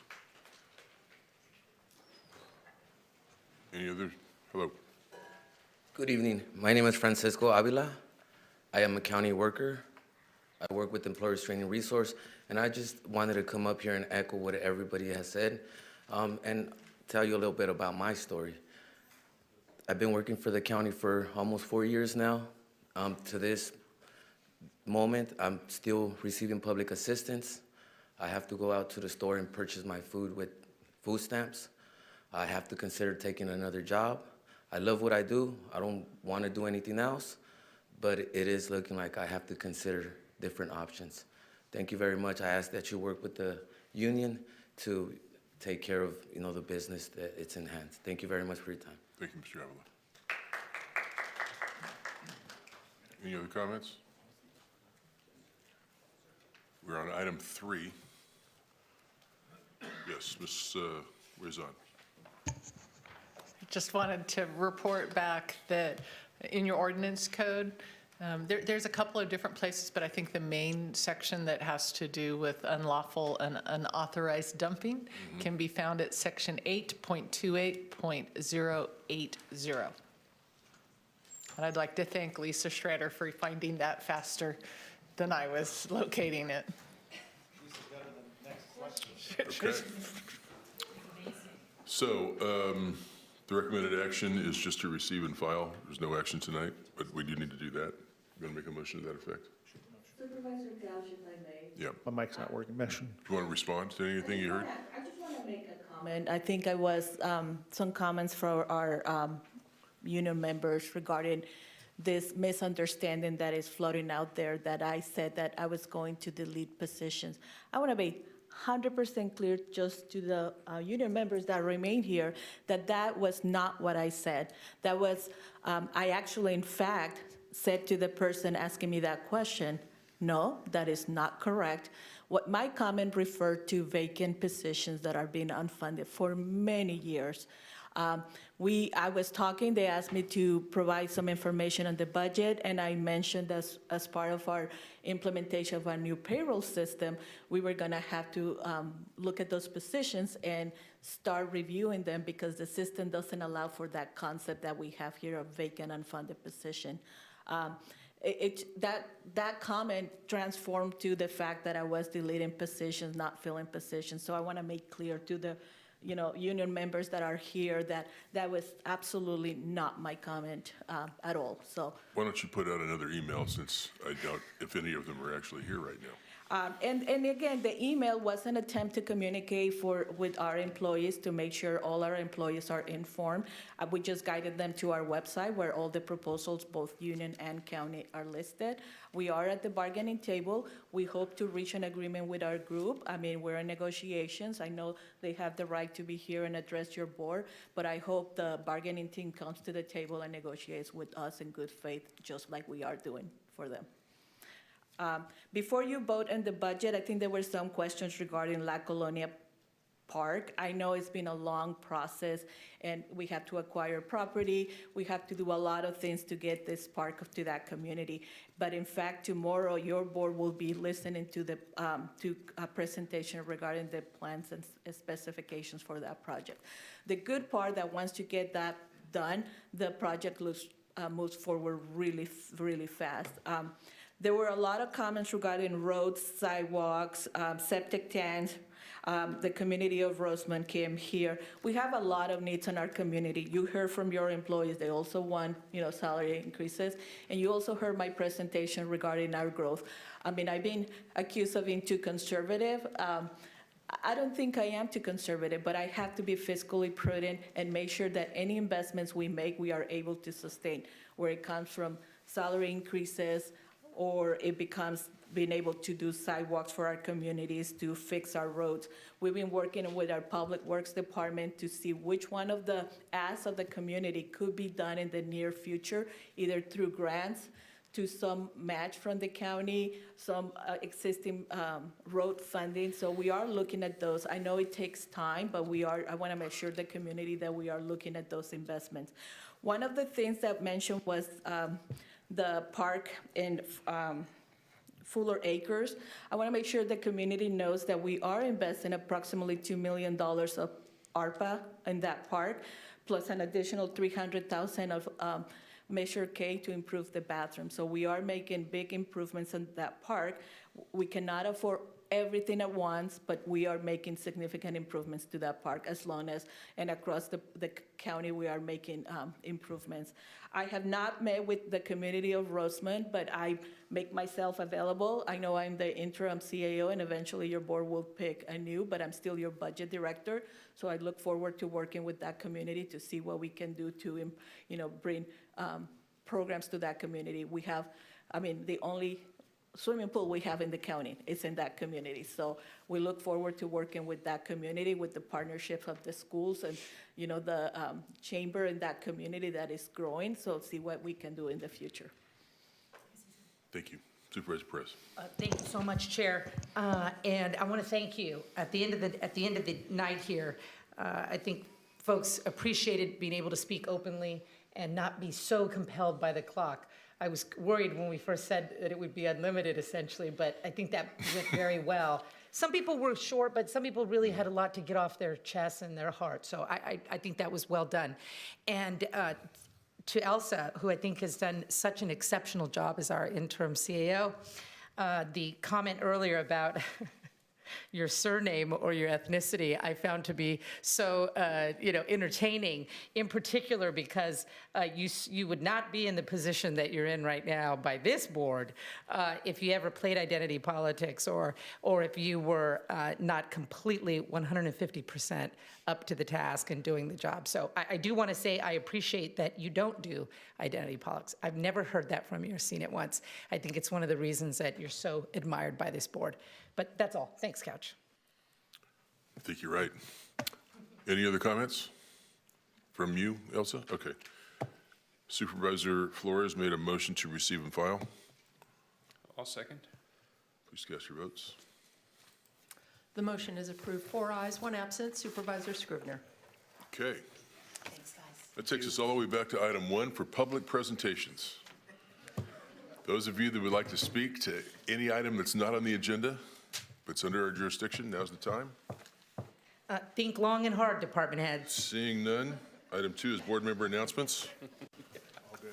Seeing none, I need a motion to adjourn tomorrow morning at 9 a.m. Motion to adjourn. Without objection, we're adjourned.